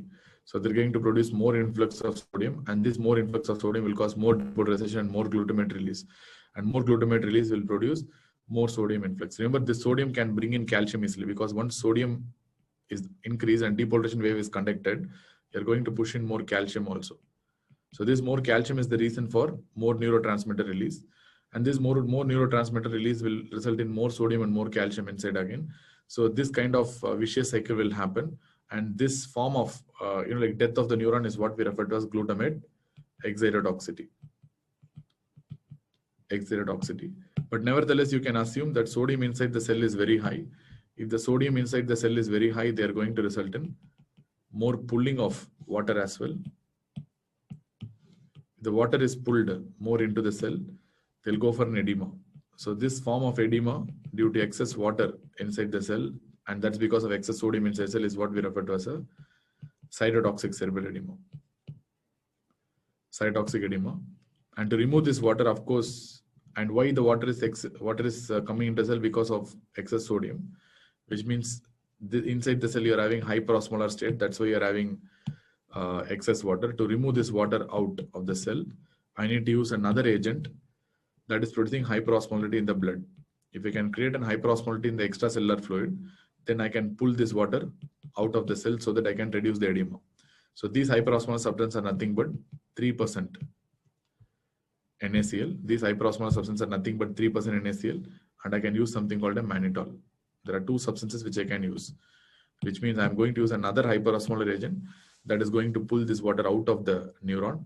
And these are nothing but 3% NaCl and mannitol. That's why whenever in your life you talk about a cytotoxic cerebral edema, you're going to use a hyperosmolar agent like 3% NaCl or mannitol. So that is why in cerebral edema, especially for stroke purposes, because it is due to accumulation of water and it's causing a cytotoxic edema, you're going to use 3% NaCl or mannitol. These are going to be the best drugs for any cytotoxic edema for that matters. So this is a real-time problem. So you need to know when the cerebral edema is going to peak, basically. Usually the cerebral edema is going to start by around second day to start with. It's going to peak by day 3 to 5. So this is the time they peak. They have a peak cerebral edema. And by day 6, it starts resolving. Resolution from day 6. But usually resolution will be complete by around day 14. By day 14, the resolution will be complete. And after that, the brain will actually shrink because of liquefaction necrosis. So this edema and increased intracranial pressure is going to happen usually during this day 3 to 5, where it's going to peak. But it starts at around day 2 itself. So this is the, evolution of the cerebral edema. First of all, to avoid the cerebral edema, what you will do, that's the question. And second, can you understand the cerebral edema before itself and you can do something? That's the second question. Or the cerebral edema comes and how we are going to treat it. That's the third question. So first of all, to prevent the cerebral edema is impossible. You cannot prevent the cerebral edema. Anyway, it's going to come. So there's nothing that can prevent. If there is an infarct, there will be cerebral edema for sure. But you can try to prevent the death due to the cerebral edema, because if it's a massive stroke, definitely the amount of edema you're going to get is very high and it's going to be a big edema, and that's going to substantially increase the intracranial pressure. So once you have a raised ICP, there is a risk of herniation and even death. So one of the important reasons for severe disability after a stroke and one of the important reasons for death after a stroke is cerebral edema. And this is something serious and you have to really manage it. So for that, to do whether a prophylactic craniotomy or not, you have something called a state criteria. So state is an acronym for a particular criteria which tells you whether you can do a prophylactic craniotomy or not. So what do you mean by state? S stands for the score. Score means we're talking about a GCS. If it's less than 8, that's one of the important indications. And T stands for time. So especially if you do within 48 hours, the procedures are going to be absolutely beneficial. If you're doing after 48 hours, you can still do. I'm not telling you should not do, but the benefit is better and best if you do within 48 hours. And A stands for age. If the age is less than 60, the benefit is very good compared to old age patients. T stands for time, territory. Time we already discussed. T stands for territory. Territory means we're talking about MCA territory because MCA is the most important. That's the one that's going to produce a huge edema. If the stroke is present in the MCA territory, especially if it's involving more than 50% of the MCA territory or more than half of the MCA territory, or if the volume of the infarct is more than 145 ml. The volume of infarct is more than 145 ml by your routine diffusion-weighted MRI and other studies, then this kind of infarcts will be called as malignant MCA infarcts. Malignant MCA territory infarcts, which means for sure they will get a cerebral edema. And in fact, it will be clinically problematic and they're going to produce a huge cerebral edema so that the patient can die of cerebral edema. That's why these are called as malignant. So what is the definition of malignant MCA infarct? More than 50% of the MCA territory or volume more than 145 ml is the definition of a malignant MCA territory infarct. Next, life expectancy. If the life expectancy is high, which means the patient is expected to live for a longer time, not like a frail cancer patient or old age patient. So the young patient with a high life expectancy. These are the patients who are going to get the best benefit from your surgeries. That too, if you do very, very early. Clear? If you do very early, it's going to be very, very beneficial. So what you can do is see whether the patient is within 48 hours or not. First of all, a patient with ischemic stroke is developing a cerebral edema or about to develop a cerebral edema. If the patient has not got a cerebral edema, see whether state criteria is applicable or not. State eligible. Then in those patients, you can do a prophylactic craniotomy. Prophylactic craniotomy also. The patient is state criteria eligible, then in that setting, you can directly go for prophylactic craniotomy. What do you mean by prophylactic craniotomy? You take a piece of skull, you put a series of burr holes, you take a piece of skull and implant in the abdomen with a good vascular graft. So put it in the abdomen. And of course, these patients are going to definitely develop cerebral edema. During the time of development of cerebral edema, the brain will expand.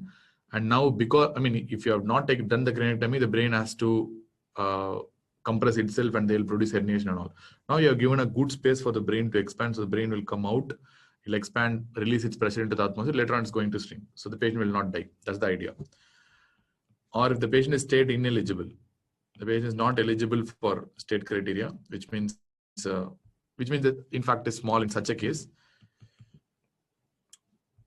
you can observe the patient carefully without doing any prophylactic craniectomy.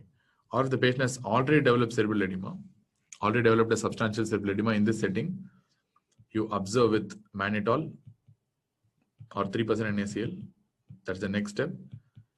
Suppose this mannitol and 3% NaCl is not responding properly, then in that setting you can take for a therapeutic craniectomy.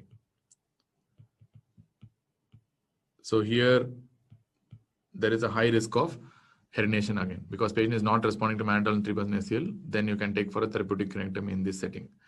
So, but generally it's more of a clinical decision, even though giving it as a guideline kind of a stuff. There are few patients we anticipate and take even without cerebral edema. There are few patients, even if they develop cerebral edema, we wait for some time. It's all about a clinical decision, but still this will tell you a good idea about when to take for a prophylactic craniectomy. Remember, the patient is state eligible, huge in fact, young patients, and you want to save them, do a prophylactic craniectomy. Very good procedure. And they will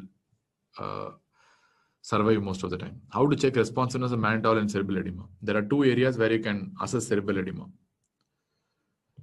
Cerebral edema can be assessed by two ways. One way to assess cerebral edema is the Glasgow Coma Scale, GCS. Remember, falling GCS from the baseline GCS is one of the very, very important signs of a cerebral edema, or a raised ICP for that matters. Because cerebral edema, we believe it as a raised ICP. That's what we wanted actually. So one of the first signs of raised ICP is falling GCS. GCS declines from the previous value. The patient is getting more drowsy. Patient is slowly moving into a comatose state. That's very likely to be a raised ICP in a post ischemic stroke patient. And second, CT brain. Of course, very important. Neurosurgery department, I told you, will not work without CT brain in the first place. So CT brain is really, really important. Where in CT brain, you're going to look for edema. What is the size? What is the progression? What is the value compared to the previous number? All these things you can see in the CT. Plain CT itself can show all these things. You do not need a contrast. Second, you can see the mass effect of this edema. You can see the midline shift. You can see the compression of the ventricles. Remember, what do you mean by mass effect? So whenever there is a midline shift. So for example, you see for midline shift, you see the septum pellucidum. I told you, if it shifted substantially to the other side. And at the same time, there will be compression of the ipsilateral ventricles. So that's a very important sign. If you remember, I've showed you that image. Wherever there is mass effect, on that particular side where there is a mass lesion, there will be compression of the ventricles. On the other side, ventricle will be big. On the side of space occupying lesion, the ventricle will be flattened and they will be very small because of the mass effect. So compressed ventricles, midline shift, these are evidences of mass effect. So whenever there is a declining GCS, always you confirm with the CT. If the CT shows significant edema and mass effect, then of course I'm going to take for a therapeutic craniectomy.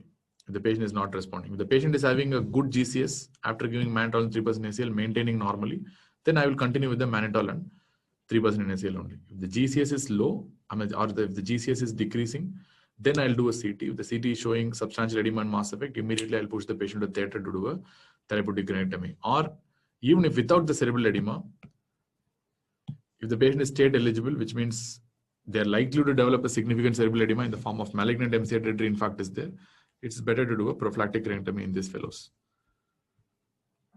There are other options for cerebral edema. As I told you, if they ask you as a treatment treatment of cerebral edema as a whole.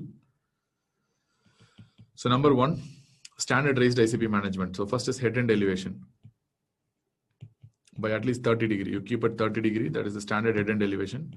And second is mannitol or 3% NaCl. And third, if the patient is intubated, I can do hyperventilation with the target PaCO2 of approximately 30 to 35, but better target is around 35. Lowering too much is also going to produce ischemia, because as the CO2 lowers, there will be vasoconstriction in the brain. So ischemia will happen. So around 30 to 35 will be better, but 35 will be much better. So maintain at that range. Give a little bit of hyperventilation to the patient. And number 4, if nothing works, I'm going to take for craniectomy. Release the pressure. That's all. That's a surgery. So these are the options that are available for cerebral edema. Remember, these are the options that are available for any raised ICP patients, including a traumatic brain injury. This is what I'm going to do. And at the same time, there are other surrogate other options are there which you can use for raised ICP patients. Like for example, you can do sedation paralysis, because if the patient is moving their limbs, then that will create a sort of kind of a stress to the body, and raised ICP will still happen. So do a good sedation paralysis, which means you need a good intubation also. So intubate, sedate, paralyze, and do a little bit of hyperventilation through intubation, and give mannitol, head and elevation. All these things will definitely work. So if it doesn't work, then as a final choice, you're going to take for craniectomy these patients. So these are the usual treatment options that is available for cerebral edema, or in fact for that any patient with a raised ICP. This is the general treatment option that we are going to give. Clear? And of course, you have other extravagant options like CSF removal and all. Steroid can be used in cerebral edema. No, it depends again on what type of cerebral edema, because we have talked about only one type of cerebral edema, that is cytotoxic cerebral edema. But you have another type of cerebral edema called vasogenic cerebral edema. You have vasogenic edema, that's another type of cerebral edema. In vasogenic cerebral edema, you have to use dexamethasone, that is steroids only. Because vasogenic cerebral edema usually happens in the setting of a space occupying lesion. So whenever there is a space occupying lesion, this is not a water kind of a stuff. This is space occupying lesion, that they're going to compress the vessels. Compress the vessels, they're going to produce this kind of vascular compression. Because the vascular compression that the space occupying lesion is causing, you are going to get a edema. You'll be getting an edema. And that is why if you see in a space occupying lesion, you'll be seeing edema surrounding the space occupying lesion. Whereas in a stroke, diffusely you will see cerebral edema. I think those who have been in the wards will be noting this very clearly. So space occupying lesion will be having cerebral edema surrounding it. Edema surrounding the space occupying lesion. Whereas in a stroke patient, there will be a diffuse, like full area, wherever the stroke is there, you will have edema diffusely. So that itself will tell you whether it's a vasogenic or a cytotoxic edema. For cytotoxic edema, these are the best. For vasogenic edema, of course, dexamethasone is the best, where they can reduce the edema dramatically. So this is the common consensus, but there is a lot of misuse of steroids also. For example, for cytotoxic edema, giving a steroid has absolutely no role, according to me. There is no role for dexamethasone. Similarly, for a vasogenic edema, giving a mannitol or a 3% ACL, I don't think there is any role, but still some neurologists do use 3% ACL or mannitol even for a vasogenic edema. But I believe that dexamethasone is going to be the most important treatment for a vasogenic edema. Any role? I already asked. Prophylactic antiepileptics, controversial. So let me tell you, if you still want to know other options in a raised ICP, I mean, this is not for routine cerebral edema. Raised ICP, you can do a CSF removal. CSF removal is also advocated, but remember, this is best done in traumatic brain injury only. This is not done in all the cases of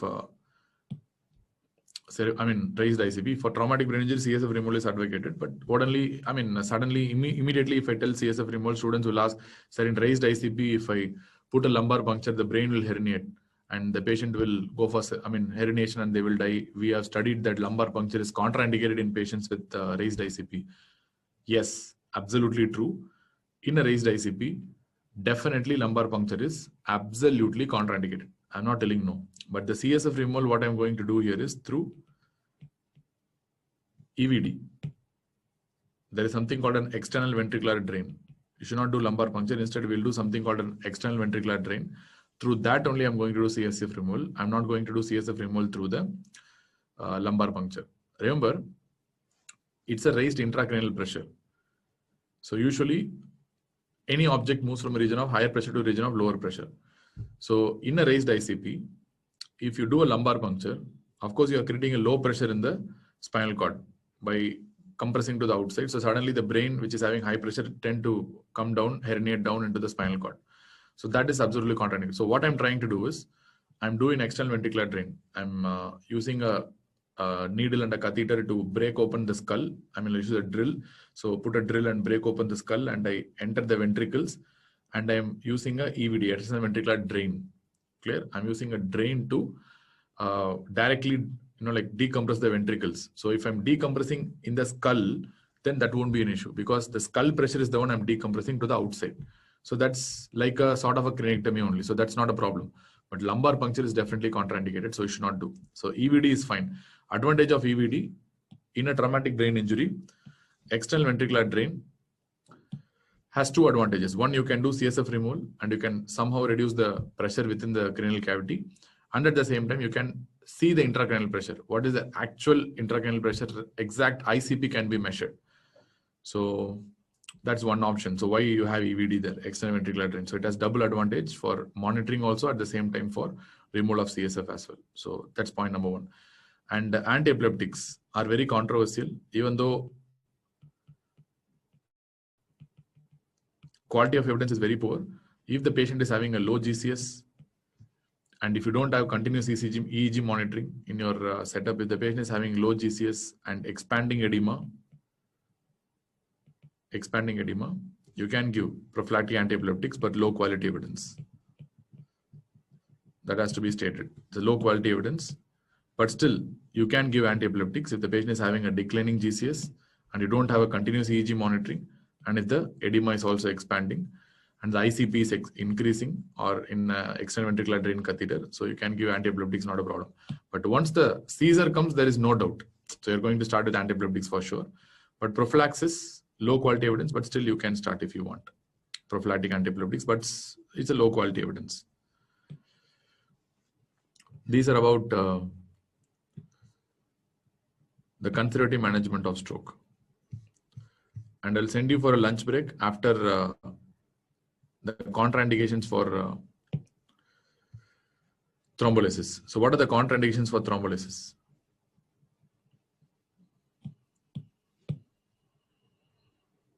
Contraindication.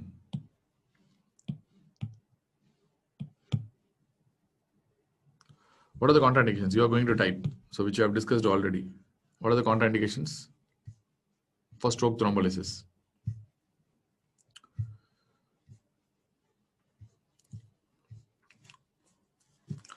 Recent MI, that's a relative contraindication. That's not an absolute contraindication.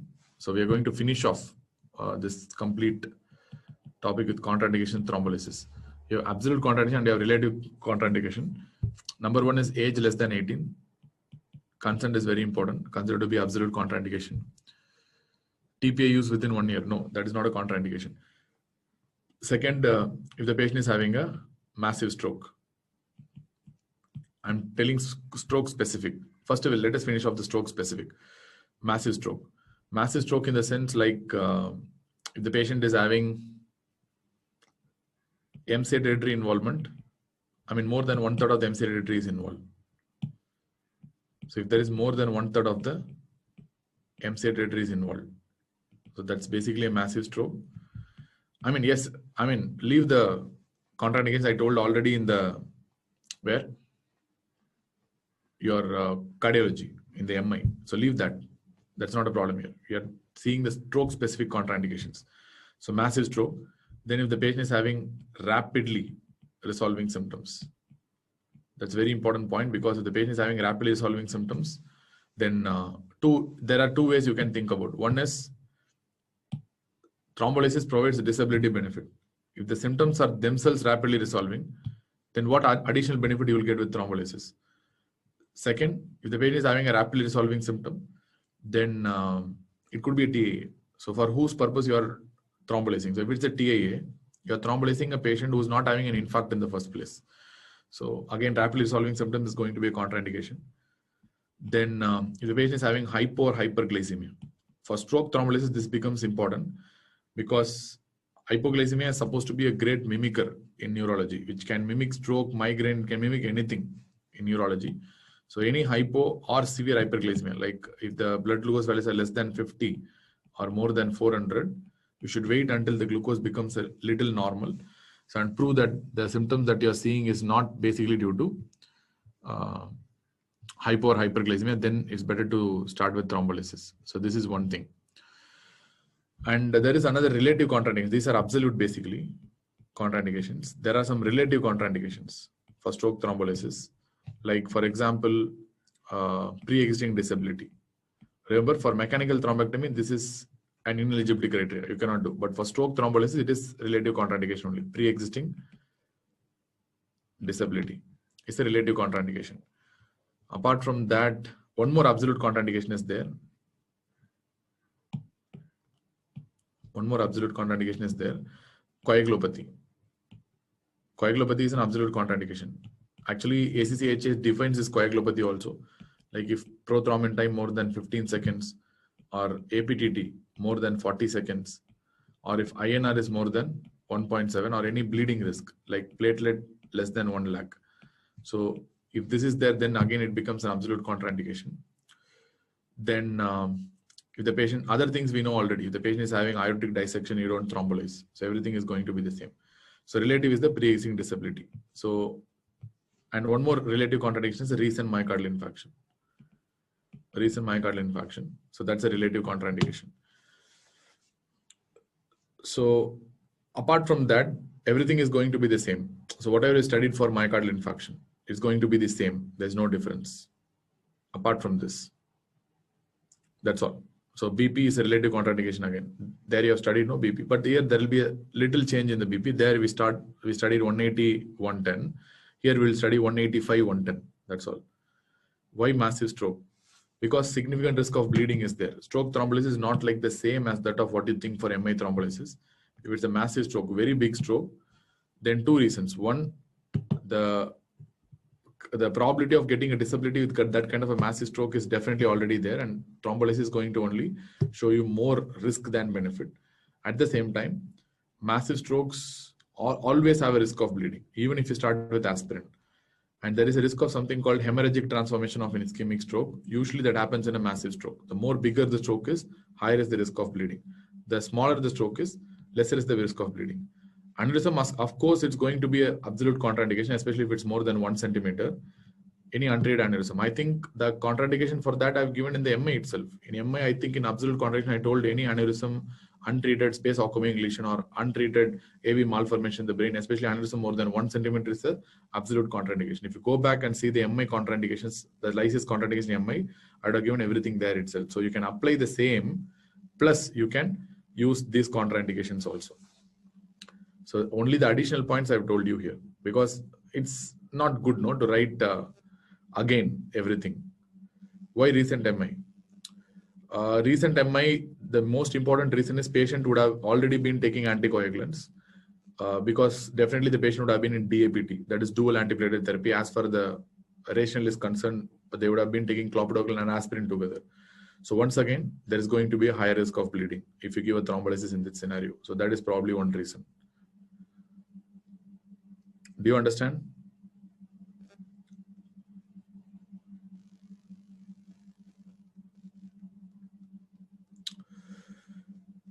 Clear or not?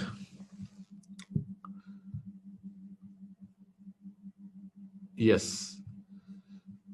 So fine. So we have understood, like that's all. So from morning, we have discussed a lot of interesting stuff, isn't it? So stroke treatment is very important. Remember, whatever I told you in the stroke treatment, conservative treatment, everything is a question. Whatever I told you, all these things have been asked in exams. So be very clear, because this BP is a very important thing. Multiple times asked questions. So don't forget that BP. And one more thing is fever. Fever is a very bad sign in stroke. Patient should never get a fever, and it should be rapidly treated.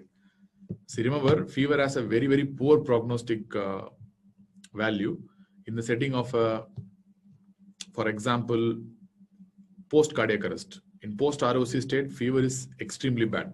Similarly, in a stroke also, fever is extremely bad. So then next question they'll be asking you is in therapeutic hypothermia. In therapeutic hypothermia, where are the areas where you can use therapeutic hypothermia? Definite benefit for therapeutic hypothermia you will get in post-cardiac arrest, in the post-ROC state, where multiple trials have proven the benefit. So there is unquestionable benefit there. Borderline benefit, okay, you can do in the setting of a traumatic brain injury. If the TBI, traumatic brain injury, is causing raised ICP, then fine. So it's having some benefit, even though some trials are telling no benefit, some trials are telling good benefit, but still it's no harm. You can still try. But in ischemic stroke, right now, it's been proven that it's going to increase mortality. So as of now, current data, post-ROC, definitely yes. TBI, okay. Ischemic stroke, definitely no. So this is the current data as far as therapeutic hypothermia is concerned.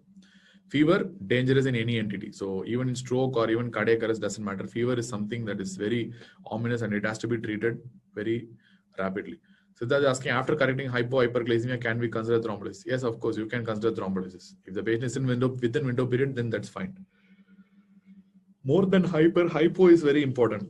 See, hyper, rare to cause FNDs and all, but hypos can cause focal deficits. So hypos can mimic stroke. So hypo to correct it hardly takes, like how long? 10 minutes or 15 minutes is going to take. You're going to put 25D, the hypos will be corrected. So that's very easy. So yes, after giving a hypo or hyper, we can, if we're thinking it's a stroke, you can do thrombolysis. And finally, one point I need to tell is, we have done a NCCT here, non-contrast CT. Once you have done a urgent non-contrast CT, I told you if there is no hemorrhage and if there is no acute severe headache, at this point itself, I am thinking it's a ischemic stroke only. Even though it is not mentioned here, it is understandable. So if the patient is not having any hemorrhage evidence in the CT and if the patient is not having any evidence of acute severe headache in the history, straightforward, this acute FND, I'll be taking at an ischemic stroke unless put otherwise, which means it's clear that the role of non-contrast CT is to rule out hemorrhage. The role of non-contrast CT is not to diagnose an ischemic stroke. So the role of non-contrast CT is not to diagnose an ischemic stroke. The role of non-contrast CT is basically to rule out an hemorrhage. So, but NCCT itself can be very valuable. There are some signs which you can see in the non-contrast CT. So the first sign that is very popular is the dense MCA sign. That's called a dense middle cerebral artery sign. I think no radiology teacher will complete the neurology session without showing this dense MCA. So there's no point in me showing that dense middle cerebral artery sign. It's nothing that the thrombus in the middle cerebral artery.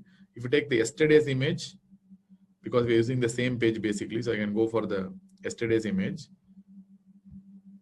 If you take this image, in yesterday's image, you see the proximal MCA occlusion, isn't it? This is the MCA, what I'm drawing right now. So let us take, this is the MCA over here. If you take this area, there can be a occlusion with the thrombus, and this area can be clearly seen. This thrombus that is present within the MCA can be clearly seen in the CT as hyperdense structure in that area. That's what we refer to as a dense MCA sign. So that's a very important sign, and that has a high specificity. Even though sensitivity is very poor, you'll not be able to see that sign very commonly, but specificity of the sign is very high. If you see that sign in a patient with a stroke, definitely that is classical of a ischemic stroke. Number one, that's called a dense MCA sign. Second sign that you can look for is something called a loss of gray-white differentiation. Loss of gray-white differentiation. And this is very, very important in a region called insula. That's also referred to as something called the insular ribbon sign. You know what is insula, isn't it? If to understand insula, you have the Sylvian fissure here, lateral fissure. When you, above the Sylvian fissure, you have frontal lobe, and below the Sylvian fissure, you have the temporal lobe. So what you can do is you can, in the Sylvian fissure, you can insinuate the fingers and drag the lobes up and down like this. Inside, you will see some more cortex that is continuing along with the frontal lobe and becoming the parietal lobe. Temporal lobe. That is that area of communication inside that goes like a ridge and comes out. So that is what we call it as an insula, and that's an insular ribbon sign. Basically speaking, in a CT brain, I'll show you maybe after the break. In a CT brain, the gray matter will look differently, white matter will look differently. To small extent, they will be different. For example, white matter in a CT, for example, if you take this is the white matter, that will be immediately below the cortex. That will look a little dark basically, even though it is called a white matter. Basically, a gray matter will look white in a CT. That's how it look white. Even though you call it as gray matter, it looks a little white in the CT, and if you tell white matter, that will look a little dark. So which means there will be a small distinction between the gray and the white matter as far as the CT is concerned, and that is very prominent in the insular ribbon area. So near the insula, because within the insula you will have the basal ganglia structures and you will have the internal capsule moving on. So this is the commonest area that is affected by stroke because that is supplied by the MCA territory. in many MC-territory strokes, that's a very common area that will be affected. So this area will be involved in stroke very commonly. So whenever there is a stroke that is happening in that area, this gray-white differentiation will be lost. In the sense, so you will not be able to see this particular gray-white kind of a differentiation. Instead, you will be able to see only as a dark hypodense area. Everything will look dark, and this loss of gray-white differentiation is what we refer to as, yes, this loss of gray-white differentiation is what we refer to as insular ribbon sign if it happens at the insular area. And this is a very sensitive, I mean, it's a very specific sign basically. Sometimes you will miss it, but in different windows of the CT, it's very easy to pick up. It's not a big deal at all. But in the routine CT film, if you see, you will not be able to pick up this. If you have to go to the radiology room, and if you go into the radiology room, there you will have this, you can alter the Hounsfield units, you can change the windows and see. If you change the windows and see, it will be very easy to look this gray-white differentiation, I mean loss of gray-white differentiation and all, but in the films it's very difficult to appreciate because, like, you know why? Because films are having a fixed attenuation, so it's very difficult to see in a film. Go to the radiology room and appreciate these signs. That's a loss of gray-white differentiation, insular ribbon sign. So in exam, if they are supposed to ask, they will be asking you these two signs only. One is a dense MCA sign, and second is a insular ribbon sign. Do you understand? Clear. So remember these signs. I think now it's time for your lunch. I mean, I tend to call it as after my class, I tend to usually call it as something called a hard-earned lunch, isn't it? That's what we call.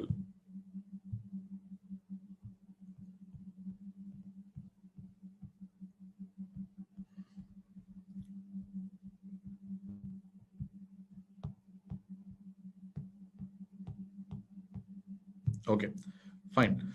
So, yeah, hard-earned by parents. Okay. Okay, bye-bye. See you.